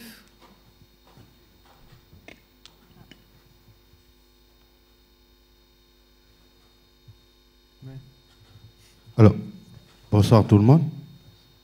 J'ai juste une question. C'est pour la province Nord ou la province des îles. Est-ce que vous avez des référents de vos associations qui sont dans ces provinces-là pour pouvoir mieux les sensibiliser par rapport à la pollution du plastique qui pollue surtout notre mer, quoi. Voilà. Oui, je vous laisse. Allez-y. On a des projets partout, on n'a pas de référents, on a des bénévoles dans tout le pays. On a un seul bureau qui est basé à Nouméa, mais par contre on a des projets qui concernent l'ensemble de la Calédonie. Voilà. Mais par contre non, on n'a pas d'antenne dans les 2 autres îles. Voilà. On travaille sur projet et en collaboration. Pas pour toi, Thibault. En ce qui concerne notre association, nous on intervient sur les îles. D'ailleurs, certains clichés que vous avez vus tout à l'heure étaient pris sur les îles, notamment Lifou et Ouvéa. On intervient aussi en province Nord, mais de toute façon, la très bonne nouvelle, c'est qu'on a un tissu associatif calédonien qui est quand même multiple, où on a vraiment des acteurs de terrain un peu partout. Donc, quand bien même nos associations ne sont pas forcément tout le temps présentes sur les autres provinces, il y a bien d'autres associations qui œuvrent dans leur secteur, dans leur quartier et qui font le même travail que nous de sensibilisation. Voilà, on n'est pas. En fait, c'est une action complémentaire. Ce qu'il y a de bien, c'est qu'en Calédonie, il y a quand même beaucoup d'associations qui œuvrent dans ce secteur-là. Donc, on a cette chance. Le message, il n'est pas que dans le sud et sur Nouméa, il est vraiment partout. Et on voit d'ailleurs des initiatives de quartier ou dans les tribus de plus en plus. Des fois pas forcément associative d'ailleurs, mais franchement, il y a un gros travail, il y a une belle prise de conscience au pays et ça, c'est ce qui fait avancer aussi. Alors, on peut peut-être souligner que justement, le Centre d'initiation à l'environnement, dont la mission est de faire de la sensibilisation et de l'éducation, a une antenne en province Nord. Peut-être que... oui, Carole est en haut, donc Carole Bernard, la directrice du CIE, peut peut-être nous dire un mot à ce sujet.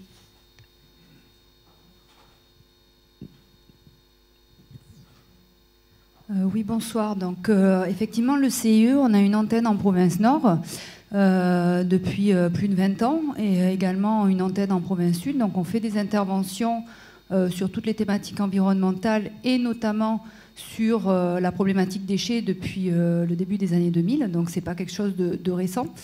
On intervient donc province Nord, province Sud et on fait des vacations sur les îles puisqu'on n'a pas d'antenne sur les îles Loyauté. Il faut savoir que chaque année, grâce à nos partenaires qui sont l'ADEME, la province Sud, on fait en moyenne une 60aine d'animations dans les établissements scolaires, plus des interventions grand public, donc sur des événements communaux, provinciaux, etc. Voilà, fête de la science ou semaine de réduction des déchets, etc. Donc effectivement, il y a des relais, on est disponible pour faire le lien entre les associations. On travaille en partenariat avec voilà, les associations dont on a déjà parlé. Voilà, il ne faut pas hésiter à nous contacter s'il y a des besoins, s'il y a effectivement des zones qui n'auraient pas été voilà, touchées par nos activités, nos actions. Mais en principe, on couvre quasiment chaque année toutes les communes du territoire et on essaye d'aller sur au moins 2 îles Loyauté. Et vous recrutez des bénévoles également ? Oui, effectivement. Comme on est une association, donc on a 6 salariés qui travaillent à temps plein et on fait appel aux bénévoles. Donc annuellement, on a à peu près une centaine de bénévoles qui nous aident dans nos actions, dans nos animations, dans nos montages de projets. Et puis après, on intervient avec tous les partenaires, tous les établissements, etc. Merci. Avec plaisir. Peut-être juste, monsieur, si vous êtes du Nord, je ne sais pas, en tout cas, par exemple, à Touhou, il y a l'association Haute qui fait des opérations dans ce sens-là aussi. Donc, il y a des gens bien motivés là-bas. Donc, on est vraiment, comme disait Thibault, tout un puzzle d'acteurs mais dans le Nord, que ce soit aussi à Koumak, il y a pas mal de choses qui se font. Ouais. Oui, c'est ça. Ouais. Est-ce que vous avez d'autres questions? Bonjour, je suis Soazic de l'association Zéro Déchet Nouvelle-Calédonie. Alors je voudrais rebondir sur deux sujets qui ont été abordés, en particulier sur l'appel à projet et sur l'histoire du tupperware d'Hubert. Donc nous, association Zéro Déchet, on lutte contre la réduction, enfin on lutte pour la réduction des déchets. Et dans ce sens, on avait répondu à l'appel à projet sur les alternatives au plastique à usage unique. Et on avait proposé d'accompagner les commerçants dans une démarche de réduction de leurs déchets. Et donc cet appel à projet a été reçu positivement. Et du coup, nous accompagnons des commerçants dans la réduction de leurs déchets à travers un guide de sensibilisation où on décrit 13 actions à mettre en œuvre, dont 2 obligatoires qui sont l'acceptation des contenants. Donc si vous allez avec votre tupperware tel que celui d'Hubert, vous pouvez aller dans ces commerces qui sont identifiés avec un petit autocollant à l'entrée indiquant qu'ils acceptent vos sacs et contenants propres. Donc vous pouvez y aller avec vos propres contenants. L'autre objectif de la charte, c'est de ne pas distribuer systématiquement d'emballage à usage unique, qu'ils soient biosourcés, en plastique, en craft, etc., etc. Après, il y a 12 autres actions qui sont mises en œuvre avec les commerçants. Donc ça, c'est plus pour la partie sensibilisation. Après, si ce documentaire, merci pour sa qualité, vous a donné envie d'aller plus loin dans une démarche, l'association, on a une page Facebook, il y a également une communauté. Donc n'hésitez pas, si vous avez besoin d'être accompagné sur, vous lancer dans une démarche de zéro déchet, de réduction de vos déchets, n'hésitez pas à aller sur la page Facebook. Et sinon, on a une action de sensibilisation ce samedi matin au marché de Moselle, toute la matinée. On fait un atelier de fabrication de lessive qui vous sera offert gracieusement. Et puis pour répondre à la question du Nord, on a une antenne zéro déchet à Poindimier avec une équipe super dynamique. Donc il ne faut pas hésiter à aller les contacter. Voilà. Merci beaucoup, Soazic. Oui. Peut-être juste, moi je voudrais dire merci à Zéro Déchet. En tout cas, on a donc calédonisé notre application WAG, We Act for Good, sur laquelle vous pouvez retrouver tous les sites, par exemple, où vous pouvez acheter en vrac.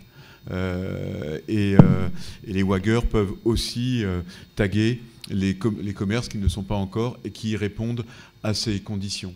Donc ça permet, quand on est dans un quartier, et c'est pas que Nouméa, c'est toute la Calédonie, de pouvoir dire, bah tiens, là je peux aller là, je sais que je pourrais acheter en vrac. Donc c'est le genre d'outils qui peuvent accompagner le changement de comportement. Y a-t-il d'autres questions? Oui. Bonsoir, merci pour votre belle émission. J'ai vu quand vous avez fait la carte du Pacifique qu'il y a un pays ou deux qui ont interdit des fleurs en plastique. Souvent, quand on voit à certains moments de l'année ici, c'est vraiment quelque chose. Est-ce qu'il y a un projet ici de changer de mentalité, parce que c'est vrai, ça touche au cœur des gens, mais il faut que ça change. Oui, c'est vrai, c'est le Vanuatu qui a interdit depuis le début de l'année les colliers, les fleurs en plastique. Nouvelle-Calédonie, je ne m'engagerai pas, mais c'est aussi une réflexion qui a lieu en ce moment à Wallis et Futuna, et vraiment c'est ce qu'ils ont en tête, d'arrêter en fait les fleurs artificielles, parce qu'il y a toute une biodiversité locale où on peut très bien aussi utiliser les fleurs naturelles. C'est un des produits qu'on trouve énormément dans les mangroves aussi. Hein. On en a trouvé beaucoup, hein, des fleurs. Donc il y a quand même effectivement une vraie question à soulever. Ça peut paraître anodin, mais c'est un des déchets qu'on trouve quand même de manière régulière sur nos opérations. Oui, alors on a le jeune homme qui est juste derrière et après Fabienne. Non, c'est juste pour une remarque. C'est vrai que les fleurs plastiques artificielles, elles ont un impact environnemental et qu'on en retrouve beaucoup dans la nature sur les plages. Mais quand même, un petit bémol aussi par rapport aux fleurs naturelles. Et là, c'est un aspect sanitaire, puisqu'effectivement, si on a des vases dans les cimetières avec de l'eau, eh ben, c'est les gîtes larvaires. Donc on a un autre problème de santé publique avec la dengue, qui n'est pas anodin. Donc tant qu'on n'aura pas réglé voilà, cette problématique aussi de la dengue, on a ce problème des fleurs naturelles qui sont superbes, mais qui engendrent aussi une autre problématique de santé. Donc c'est des choses comme quoi ne sont jamais si faciles. Alors je n'ai pas la réponse à tout ça, mais enfin voilà, c'est pour montrer aussi que il y a d'autres problèmes qui peuvent être générés par la nature aussi, notamment en ce qui concerne les cimetières. Oh, y a une solution, après, ce qui existe, c'est vrai, j'ai vu des reportages super en France, où on revient à des cimetières complètement sauvages, où on arrête de désherber, où on remet de la prairie, on remet la nature au cœur des cimetières, on remet cette vie nature. Et c'est vrai que c'est quelque chose qui est innovant, qui est en train de se mettre en place, je sais, dans certaines villes de France. Et pourquoi pas envisager les cimetières comme un lieu de balade, un lieu où il y a de la sérénité, de la paix à travers une nature sauvage. Alors c'est une très belle proposition. On pourrait aussi, pour de l'économie circulaire, et valoriser aussi les savoir-faire des mamans dans les tribus, proposer des fleurs tressées. Il y a des très très belles choses qui sont faites par les mamans en Calédonie. Et ça, c'est pérenne, c'est-à-dire ça ne fane pas en 2 jours. Et ça n'a aucun impact après sur le milieu. Mais on peut coupler les deux. Oui, on t'écoute. Rebonsoir, c'était pour demander pourquoi on n'arrêtait pas totalement le plastique et comment on pourrait faire pour le remplacer au quotidien. Thibaut, je sens que tu as des choses à dire.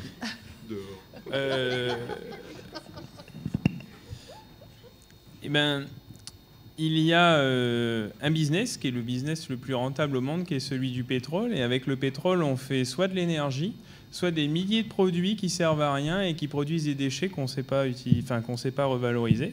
Et donc, en fait, c'est cette branche-là qu'il faut attaquer, sauf que cette branche-là, elle produit beaucoup d'argent. Et comme ça produit beaucoup d'argent, parce qu'à chaque fois que tu achètes une bouteille d'eau, tu n'achètes pas forcément que l'eau, tu achètes aussi la bouteille. À chaque fois que tu achètes un produit avec du plastique, et d'ailleurs, ça c'est sympa aussi, parce qu'il y a une histoire là-dessus. Si vous allez acheter du plastique, vous allez acheter une boisson dans un restaurant qui est bien connu de la place, on va vous donner la boisson avec un capuchon et une paille.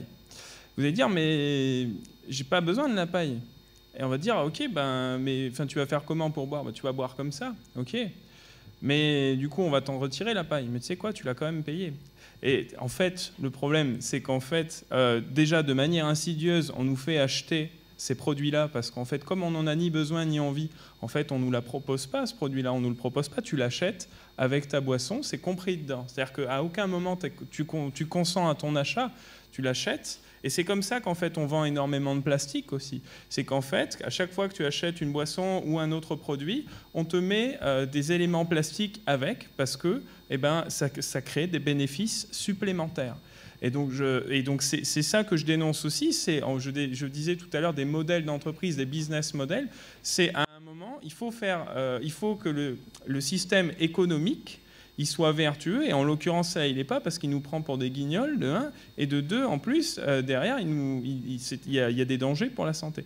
Et en fait, tant que le plastique crée autant d'argent, il y aura des personnes qui voudront maintenir ces flux financiers, cet argent-là, cette monnaie. Et donc, ces personnes-là, elles feront en sorte que le plastique ne soit jamais complètement interdit. Et c'est ça le problème. Et c'est pour ça que les seules alternatives qu'on trouve, c'est encore une fois, en restant toujours sur le même modèle, c'est je fais un produit à usage unique, comme ça je continue de vendre et de faire beaucoup d'argent. Et en fait, c'est vraiment une question financière, très sincèrement. Il n'y a pas beaucoup d'autres raisons qui font qu'on n'est pas aujourd'hui passé à autre chose. Si on prend l'exemple type, tu disais, mais comment on peut faire ? Je te donne un exemple, regarde ce soir, tu vois, Elisabeth et moi, et je pense qu'on est nombreux dans la salle à voir juste ça. Voilà, à un moment, j'ai acheté un jus, paf, j'ai ma bouteille, bah, cette bouteille, je l'ai depuis... Le verre, c'est extrêmement difficile à produire. Hein. Le verre, c'est on va piller du sable sur des plages vierges de la planète, ou alors on va sur des pays qui sont pauvres et on va leur piller leur plage pour pas cher, pour récupérer du sable et pour le chauffer à plusieurs milliers de degrés pour obtenir ta bouteille en verre. Mais après, ta bouteille en verre, une fois qu'on a fait ça, bah, l'avantage, c'est qu'elle dure super longtemps. Le verre, ça met plusieurs siècles, voire plusieurs milliers d'années à se dégrader. Donc ton verre, là, tu peux le transmettre à tes arrière-petits-enfants sans problème. Donc soit je le garde, soit je le casse. Mais si je le casse, 100% du verre que j'ai là, bah, sauf la ferraille là, mais 100% du verre est recyclable. Donc je peux reproduire du sable avec, ou je peux récupérer 100% de ma ressource. Et donc tu t'imagines si à chaque fois que tu achètes une boisson, tu achètes la bouteille en verre, et puis tu as une consigne dessus, et à chaque fois tu ramènes ta bouteille en verre, tu en récupères une autre, donc tu ramènes la vide, tu rachètes une pleine, et à chaque fois en fait, tu as une ristourne, comment dire ? Une consigne, oui, mais tu as une réduction sur ton achat parce que tu ramènes ta bouteille en verre. Et ben, le principe, il est là. C'est qu'en fait, on a déjà les solutions. Le problème, c'est qu'il faut maintenant les mettre en place. Ça existait avant. Oui, ça existait. On a connu ça, enfant. Si ça a cessé d'exister en Calédonie, et pourtant, à l'époque, c'était racheté, accrochez-vous bien, 50 francs la bouteille quand même, c'était cher. Et ben, le principe, c'est qu'en fait, les gens ont cessé complètement de les ramener, et ces fameuses bouteilles. Et donc, du coup, les entreprises, elles ont décidé d'arrêter parce que finalement, ça ne fonctionnait pas. Et en fait, l'objectif, ce serait de remettre ça en place, mais il faut la participation des citoyens actifs qui vont justement participer au système. Et c'est là qu'on voit qu'en fait, il faut que tout le monde s'y mette, à la fois les politiques, à la fois les citoyens et les entreprises. Parce que s'il n'y a pas une action conjointe, s'il y en a un qui diabolise l'autre ou l'autre qui se dit non, je ne vais pas faire parce que, et ben en fait, c'est là que ça ne se passe pas. Et le changement du modèle de société doit être partout. Pour aller dans le sens de Thibaut et pour t'apporter aussi d'autres éléments, il faut savoir que ce business model, en effet, fonctionne parce que ceux qui bénéficient de la rente plastique ne sont pas ceux qui payent pour la pollution plastique. Et ça, c'est le gros problème. Donc le plastique, aujourd'hui, est hyper rentable parce qu'il n'y a pas le cadrage réglementaire pour faire que ça devienne pas aussi intéressant de faire du business plastique que ce ne l'est aujourd'hui. Donc nous, on a au niveau mondial fait un gros travail que tu peux trouver, tu vas sur le site du WWF et tu tapes pollution plastique, à qui la faute. On a sorti en 2019, l'année dernière, donc il y a une version française, un rapport avec des experts internationaux, le cabinet d'Alberg, sur les pollutions plastiques, à qui la faute, les défaillances du système, pourquoi on a cette pollution plastique et quelles seraient les solutions pour arrêter, pas tout le plastique, mais les pollutions plastiques dans les océans, d'ici 2030. Donc c'est un scénario qui est construit, étayé, avec énormément de références scientifiques. C'est pas des bêtises, dites sur le coin d'une table. Et donc tu peux le télécharger. Je vous invite tous à le télécharger. Et là, vous avez une vision mondiale de ce qu'on pourrait faire, au moins pour lutter contre les pollutions plastiques. Ce qu'on peut voir aussi, c'est que les choses sont en train d'évoluer, de changer. Alors ça va peut-être pas aussi vite que ce qu'on souhaiterait par rapport aux défis environnementaux et sanitaires auxquels on va être confronté à court et moyen terme, mais les choses évoluent, et y compris les entreprises, des gros groupes qui sont engagés dans des démarches responsabilité sociétale en fait des entreprises. Elles ont des objectifs à atteindre. Et comme la demande des citoyens par rapport justement au fait de boire ou de manger des produits qui sont sains, et à la fois le contenu et le contenant, eh bien, du coup, on voit que les mentalités évoluent aussi. Et en tant que citoyen et consommateur, alors souvent on entend le terme consomme-acteur, si tu dis, toi, moi c'est du plastique, j'achète pas. Et si plusieurs personnes se disent, c'est du plastique, j'achète pas. Forcément, il va y avoir un impact sur les ventes de ces industriels qui, à un moment donné, vont se dire « mince, nos ventes ont diminué. Pourquoi ?» Parce que, notamment, on a un emballage qui est du plastique. Ça les amène aussi à réfléchir et à changer leur mode de production. Alors oui, il y a bien sûr des enjeux financiers très lourds, mais on peut les accompagner au changement. Quand je dis on collectivement, c'est pas que nous forcément, mais il y a une vraie prise de conscience et les choses sont en train d'évoluer petit à petit, mais peut-être pas assez vite. Oui, puis qui vont forcément être poussés par les jeunes qui arrivent derrière et qui ne veulent plus de ce plastique. Alors, Elisabeth, il y a la dame qui attend là-bas depuis. La dame qui est là-bas, oui, excusez-moi. Bonjour. Thibaut disait tout à l'heure qu'il y avait de plus en plus de plastique récupéré sur les plages. Et je voulais savoir comment était l'évolution de la captation des plastiques des particuliers. Parce qu'il y a de plus en plus d'apports volontaires, etc. Et je voulais savoir quelle est l'évolution, si vous aviez des chiffres justement en Nouvelle-Calédonie par rapport à ça. Alors les chiffres de collecte séparée de plastique, c'est 2%. Donc il y a 2% de tout le plastique consommé par les Calédoniens qui est effectivement trié de manière séparative. Voilà. C'est une étude qui est relativement récente et qui fait suite au passage de Race for Water, qui a suscité énormément de questions justement et qui a amené justement une étude qui a été très approfondie, parce qu'en fait on s'était rendu compte qu'il y avait très peu de données sur le plastique, voire des données erronées ou revues à la baisse. Donc là aujourd'hui il y a une remise à niveau des données et on se rend compte qu'effectivement il y a vraiment très peu de plastique aujourd'hui qui est revalorisé. Enfin, sur ces 2%, en fait, il y a 1% de revalorisé. Voilà. Donc, il y a des études en cours pour essayer justement de mieux quantifier dans la part des poubelles, en fait, des ménages, quelle est la part des déchets organiques, la part des déchets plastiques. C'est un travail qui a été fait là au niveau du Grand Nouméa, dans le cadre d'une réflexion un peu prospective. Ça n'a pas été fait à l'échelle du territoire, donc c'est vrai qu'avoir des chiffres aussi bien précis, c'est pas toujours facile. On a des chiffres, par exemple, province sud, sur le contenu de la poubelle, province nord, province des îles, pas précisément. Et puis, ce que je voulais aussi ajouter, c'est qu'on a aussi des acteurs. On a un centre de tri qui est situé au Mont d'Or et qui va collecter tous les emballages plastiques. Alors, il y a à la fois les bouteilles, à la fois les bidons de lessive, des plastiques du moins au plus rigides. Et ensuite, donc, du coup, tous ces emballages, eh bien, ils sont souvent exportés pour une valorisation. Alors, valorisation, quelle est-elle ? Ça peut être une valorisation énergétique, par exemple, mais on a pu voir aussi qu'au niveau international, un certain nombre de pays avaient fermé leurs frontières pour ne pas récupérer des déchets plastiques. Donc là aussi, on a une question de déplacement de problèmes. Donc on est quand même organisé, j'ai envie de dire. On a des outils industriels qui existent et qui mériteraient d'être encore davantage mobilisés pour collecter encore plus les déchets plastiques, quoi. Donc, la première étape, c'est donc les déchetteries qu'on peut trouver dans certaines communes où on peut apporter notre plastique. Et ensuite, ce plastique-là est envoyé au centre de tri du Mont d'Or, qui les trie, donc, si j'ai bien compris, du plastique le plus fin au plus épais. C'est ça, et qui fait des balles différentes avant de les exporter. J'aimerais juste rebondir là-dessus parce que j'ai vraiment envie de faire mon mauvais ce soir. Mais imaginez-vous quand même que le plastique, c'est un bout de pétrole qui fait le tour de la planète avec forcément des transports qui fonctionnent au pétrole. On le met dans une machine qui fonctionne au pétrole et qui produit des gaz à effet de serre.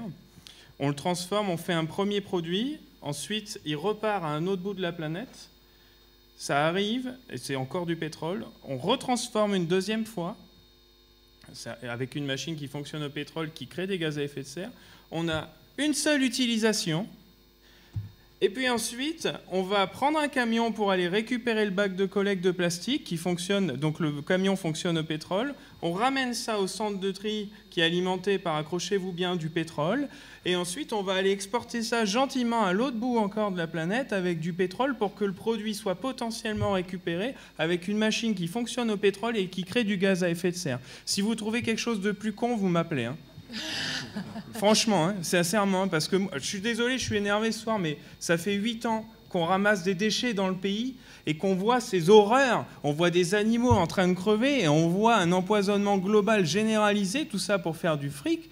Mais moi, je peux vous dire que dès l'occasion m'est donnée d'ouvrir ma gueule, mais je le fais parce que c'est dramatique. Il y a beaucoup de fausses solutions et le recyclage du plastique au niveau mondial, Hubert l'a dit dans l'émission, c'est que dalle. Les 3/4 des plastiques aujourd'hui finissent en déchets parce que ça ne se recycle pas bien. On ne fait pas de fric avec le recyclage du plastique.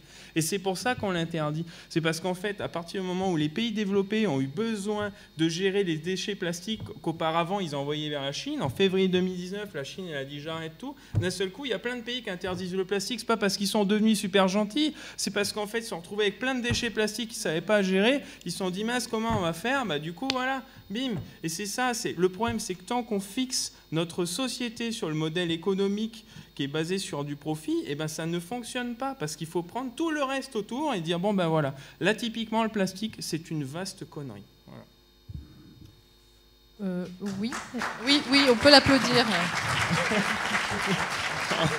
Et d'ailleurs, si vous ne l'avez pas encore fait, je vous invite à participer aux actions de Kalédo Clean, à des actions de nettoyage. Vous verrez qu'il y a vraiment un avant et un après Action Kalédo Clean. C'est vraiment, on l'a vécu nous, hein, même si dans l'équipe on est déjà extrêmement sensibilisés à tous ces sujets d'environnement et au plastique. Et je peux vous assurer que c'est un grand moment qu'on partage avec beaucoup de bénévoles. On n'oublie pas, il y a quelque chose qui change. Donc vraiment, je vous invite à participer à ces actions. Et là, je suis méchant ce soir, mais sinon, les opérations, ça se passe dans la bonne ambiance. En fait, il est pire. Non, il est formidable. Il arrive à fédérer un nombre de bénévoles autour de lui grâce à son énergie. Vraiment, on peut te féliciter, Thibaut. Ce que tu fais est quand même surtout incroyable. les équipes de Kalédo Clean, parce que c'est vraiment elles qui font tout aussi. Hein. Ouais, merci.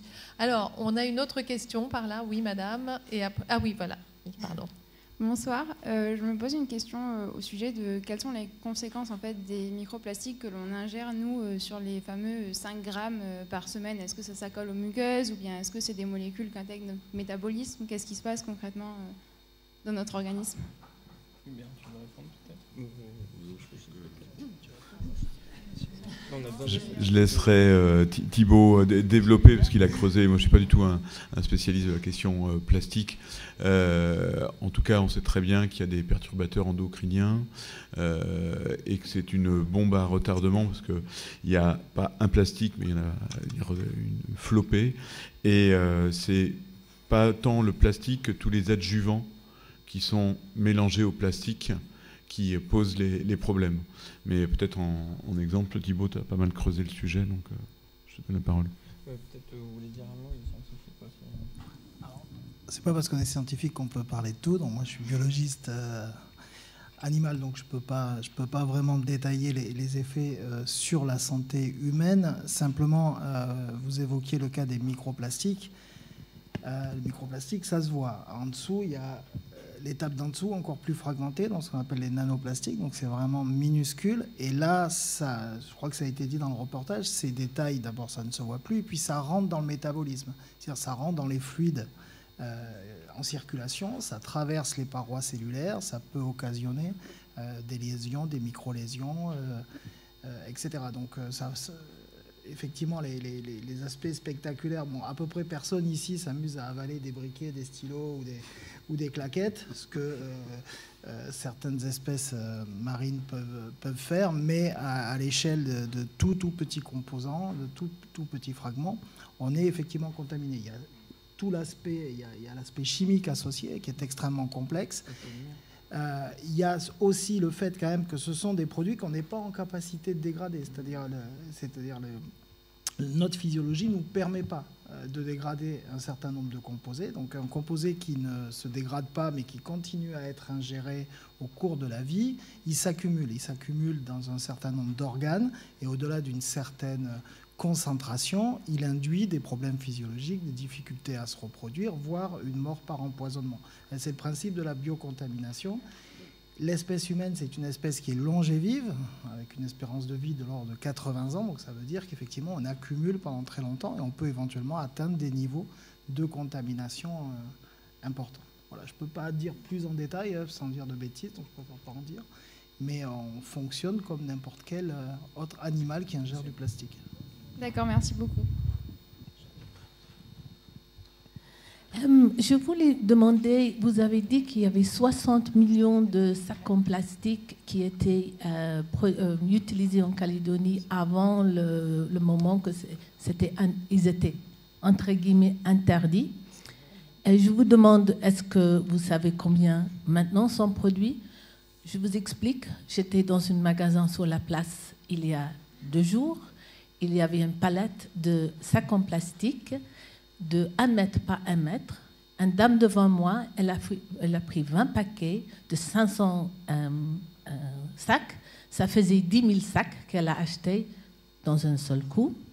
Je retournais à la palette et j'ai estimé qu'il y avait 1 million de sacs en plastique bien en évidence. Je monte les escaliers, j'ai demandé de voir le directeur. Il a très gentiment me reçu. Il m'expliquait que sur le territoire, parce que je savais qu'il y avait cette émission et cette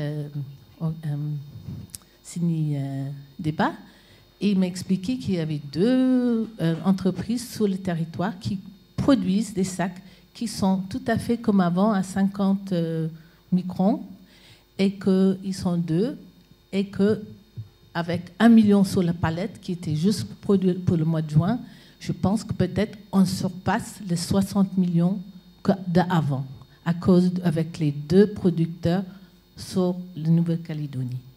Je demande, est-ce que vous êtes au courant combien sont produits? Pour être sincère, non, je ne sais pas aujourd'hui combien sont produits.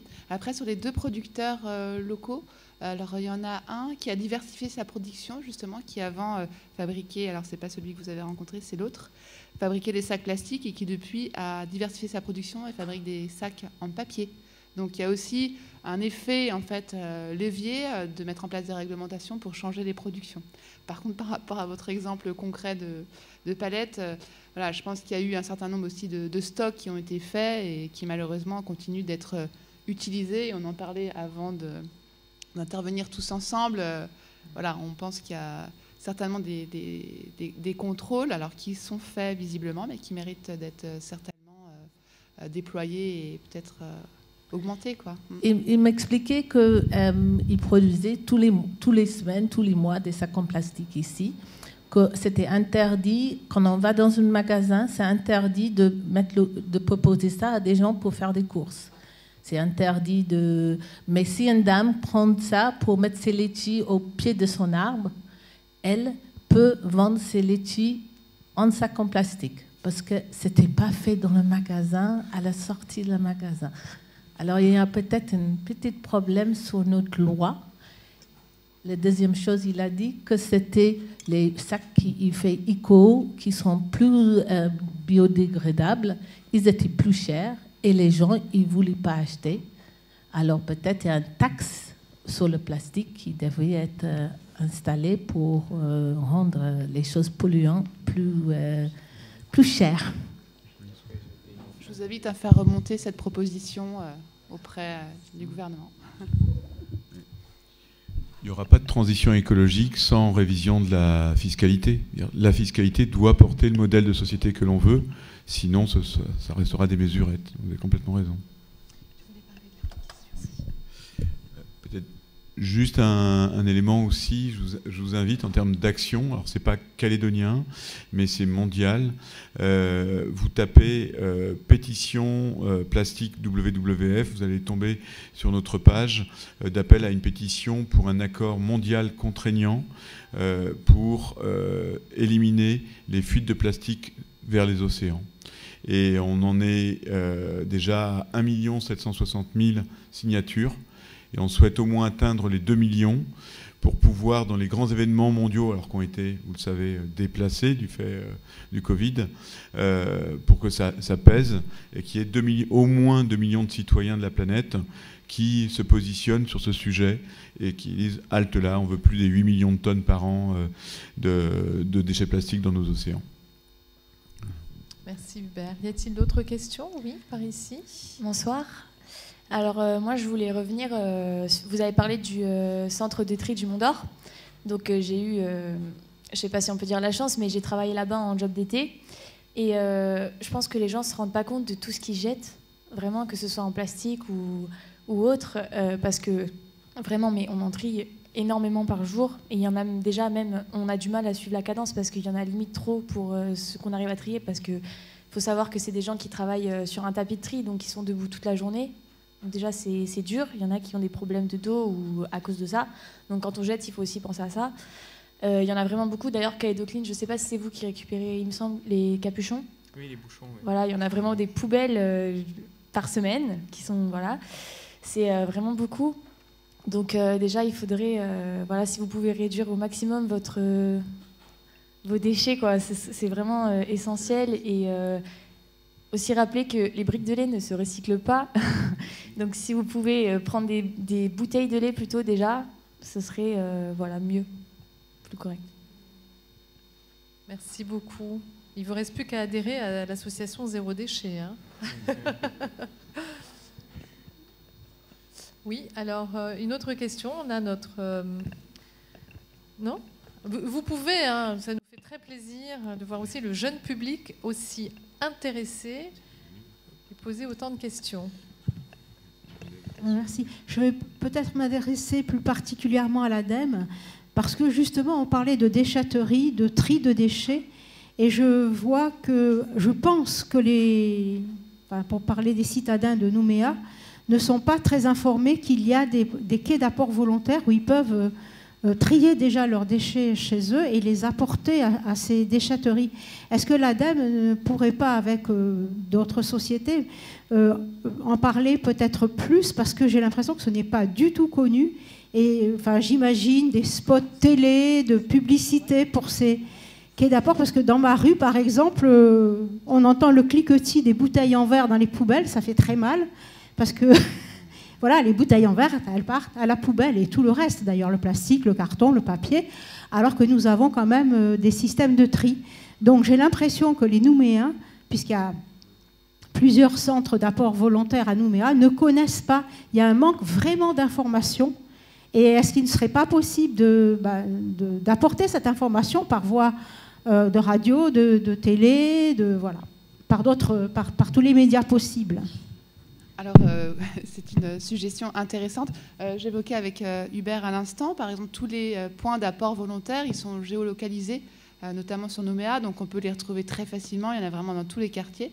Ensuite, la ville de Nouméa, pour citer la ville de Nouméa, est engagée dans un programme local de prévention des déchets depuis plusieurs années, donc avec un certain nombre d'actions qui visent à produire moins de déchets, sensibiliser les habitants sur réduire leurs poubelles, sur valoriser les déchets verts, etc. Et c'est vrai que la question de la sensibilisation, de la communication, c'est peut-être un sujet sur lequel on peut aller un peu plus, donc on leur passera le message. Après, régulièrement, j'ai envie de dire, il y a quand même des émissions organisées de radio pour informer sur la réduction des déchets. Et donc là, je passe le dernier message concernant l'organisation de la Semaine européenne de réduction des déchets, qui a lieu chaque année en novembre. C'est la 3e semaine de novembre, où on fait des actions de communication sur la réduction des déchets. Ce sont des projets qui sont portés par des entreprises, des collectivités, des associations. Et donc chacun, même les particuliers, peuvent s'inscrire dans la Semaine européenne de réduction des déchets et proposer une action. Et voilà, c'est une semaine assez festive. On essaye de sensibiliser là-dessus, sur la réduction des déchets. Donc on peut faire certainement mieux. Oui, il existe déjà des choses. Moi, je voulais rebondir sur une chose, c'est qu'en fait, je pense qu'il y a plein de gens qui savent que les déchetteries existent, même s'il y a aussi une partie des gens qui n'ont toujours pas trouvé le chemin de la poubelle, nos photos le démontrent bien, et qui ne sont toujours pas réprimandés, malgré le fait que ça fait 8 ans qu'on dit aux institutions qu'il faudrait peut-être commencer par réprimander les gens qui jettent partout, mais ça, apparemment, il n'y a pas le courage politique non plus pour le faire. Il y a une chose qui est très importante, après ce petit passage cynique, je voulais juste dire, en fait, le problème, c'est que la plupart des gens ne savent pas du tout où finissent leurs déchets, qui finit par les traiter et qu'est-ce qui se passe derrière. Et donc, du coup, on entend très régulièrement « mais non, mais ça sert à rien parce que de toute façon, ça va au trou ». Et c'est complètement vrai. Il y a combien de gens, sérieusement, qui viennent régulièrement me dire « mais de toute façon, ça sert à rien, vous faites comment pour trier, vous, quand vous ramassez, parce que de toute façon, ça va tout au trou ». Et je dis, bah non, ça va pas tout au trou. Alors j'explique, et puis ça fait 8 ans qu'on explique avec tous les bénévoles de Kaleido Clean, puis maintenant, en fait, on a compris une chose, c'est qu'en fait, il fallait faire un visuel. Donc on a créé un visuel qui explique les dispositifs qui sont mis en place pour la population. Ensuite, on a directement tous les produits qui sont recyclés en Nouvelle-Calédonie. Et puis vous avez toutes les entreprises, parce que ça c'est important, parce qu'en fait ces gens-là on ne les voit pas, on ne sait pas qui c'est qui recycle. Les déchetteries, elles ne communiquent pas toujours sur le recyclage, donc on ne voit pas forcément aujourd'hui qui recycle. Alors forcément, le citoyen lambda, il se dit, mon déchet, c'est bien, j'amène à la déchetterie, mais je ne sais pas où il finit. Et bien là, maintenant, on voit toutes les entreprises qui sont concernées, donc on met en valeur les acteurs locaux du recyclage, et puis après, derrière, on explique quel est le process de transformation et où est-ce que ça finit. Et bien ça, je vous invite massivement, parce que tout le monde a fait sa petite pub ce soir, moi je fais la mienne aussi, et le principe c'est qu'en fait, il faut aller voir sur la page Kaleido Clean, on a créé ce fameux visuel, et je vous invite à le partager massivement. Donc là, c'est un premier visuel qui qui présente toutes les filières réglementées par la responsabilité élargie du producteur, donc avec l'éco-organisme Trécodec. Et il y a un second visuel qui va arriver, qui va présenter toutes les autres filières, avec l'intégralité des acteurs, l'intégralité des produits, et y compris les initiatives locales qui ne sont pas forcément entrepreneuriales, mais associatives. Donc du coup, l'avantage, c'est que vous aurez une carte de qui fait quoi en termes de déchets, et ça va sensibiliser les gens, et ça va amener les gens à aller beaucoup plus à la déchetterie, parce que je vous assure que le nombre de personnes qui n'ont pas confiance dans le système pour recycler les déchets, il est très important. Merci. Oui, une dernière question par ici. Oui, bonsoir. Je voulais savoir pourquoi il n'y avait pas de cubes de tri sélectif pour le plastique en ville. Vous voulez dire Ecobox. Pas de collecte en porte-à-porte, mais des poubelles qui distinguent à la fois les déchets plastiques. Non. En ville, il y a des containers, on peut mettre les bouteilles, les canettes, le papier, et il n'y en a pas pour le plastique. Même si on ne peut pas vraiment le recycler, peut-être que ça aiderait les gens à faire du tri. Donc, ensuite, alors, il n'y en a pas dans les points d'apport volontaires, mais dans les déchetteries, on peut quand même bien sûr trier. Oui. Mais il y a eu un choix, à un moment donné, un arbitrage en termes de coûts et peut-être de gisement, d'avoir ces 3 bacs, donc les papiers cartons, les canettes et le verre. Ça inciterait peut-être les gens à faire du tri, et ceux qui n'ont pas envie d'aller à la déchetterie, je sais pas, ce serait peut-être une idée. C'est une idée. Alors, oui, alors voilà, juste, ça va être la dernière intervention, parce qu'on doit clôturer, hein, on a un format de 2 heures, il va falloir que je clôture. Alors, pour partiellement répondre et en même temps compléter ce qu'a dit Thibaut, et merci pour le visuel qui est passé il y a quelques jours sur la page Facebook, parce que la filière REP n'existe pas en Nouvelle-Calédonie. Tout ce qui est fait sur le territoire au niveau emballage part d'initiatives privées. Rien n'est obligatoire. Donc même les éco-box sont des initiatives après qui peuvent être au niveau du SIGN, mais ce sont des vraies initiatives qui sont, je vais dire, spontanées, qui ne sont pas issues d'une volonté finalement politique, parce qu'il n'y a pas de filière REP. Donc effectivement, il existe des éco-box pour les canettes, pour le verre, pour le papier. Il existe une initiative effectivement pour les bouteilles en plastique dans les déchetteries et uniquement sur certaines communes, parce que derrière, il y a des initiatives volontaires privées. Le jour où il y aura une filière REP, je pense que beaucoup d'autres choses pourront être faites. Alors, filière REP, peut-être dire ce que ça signifie, responsabilité élargie des producteurs.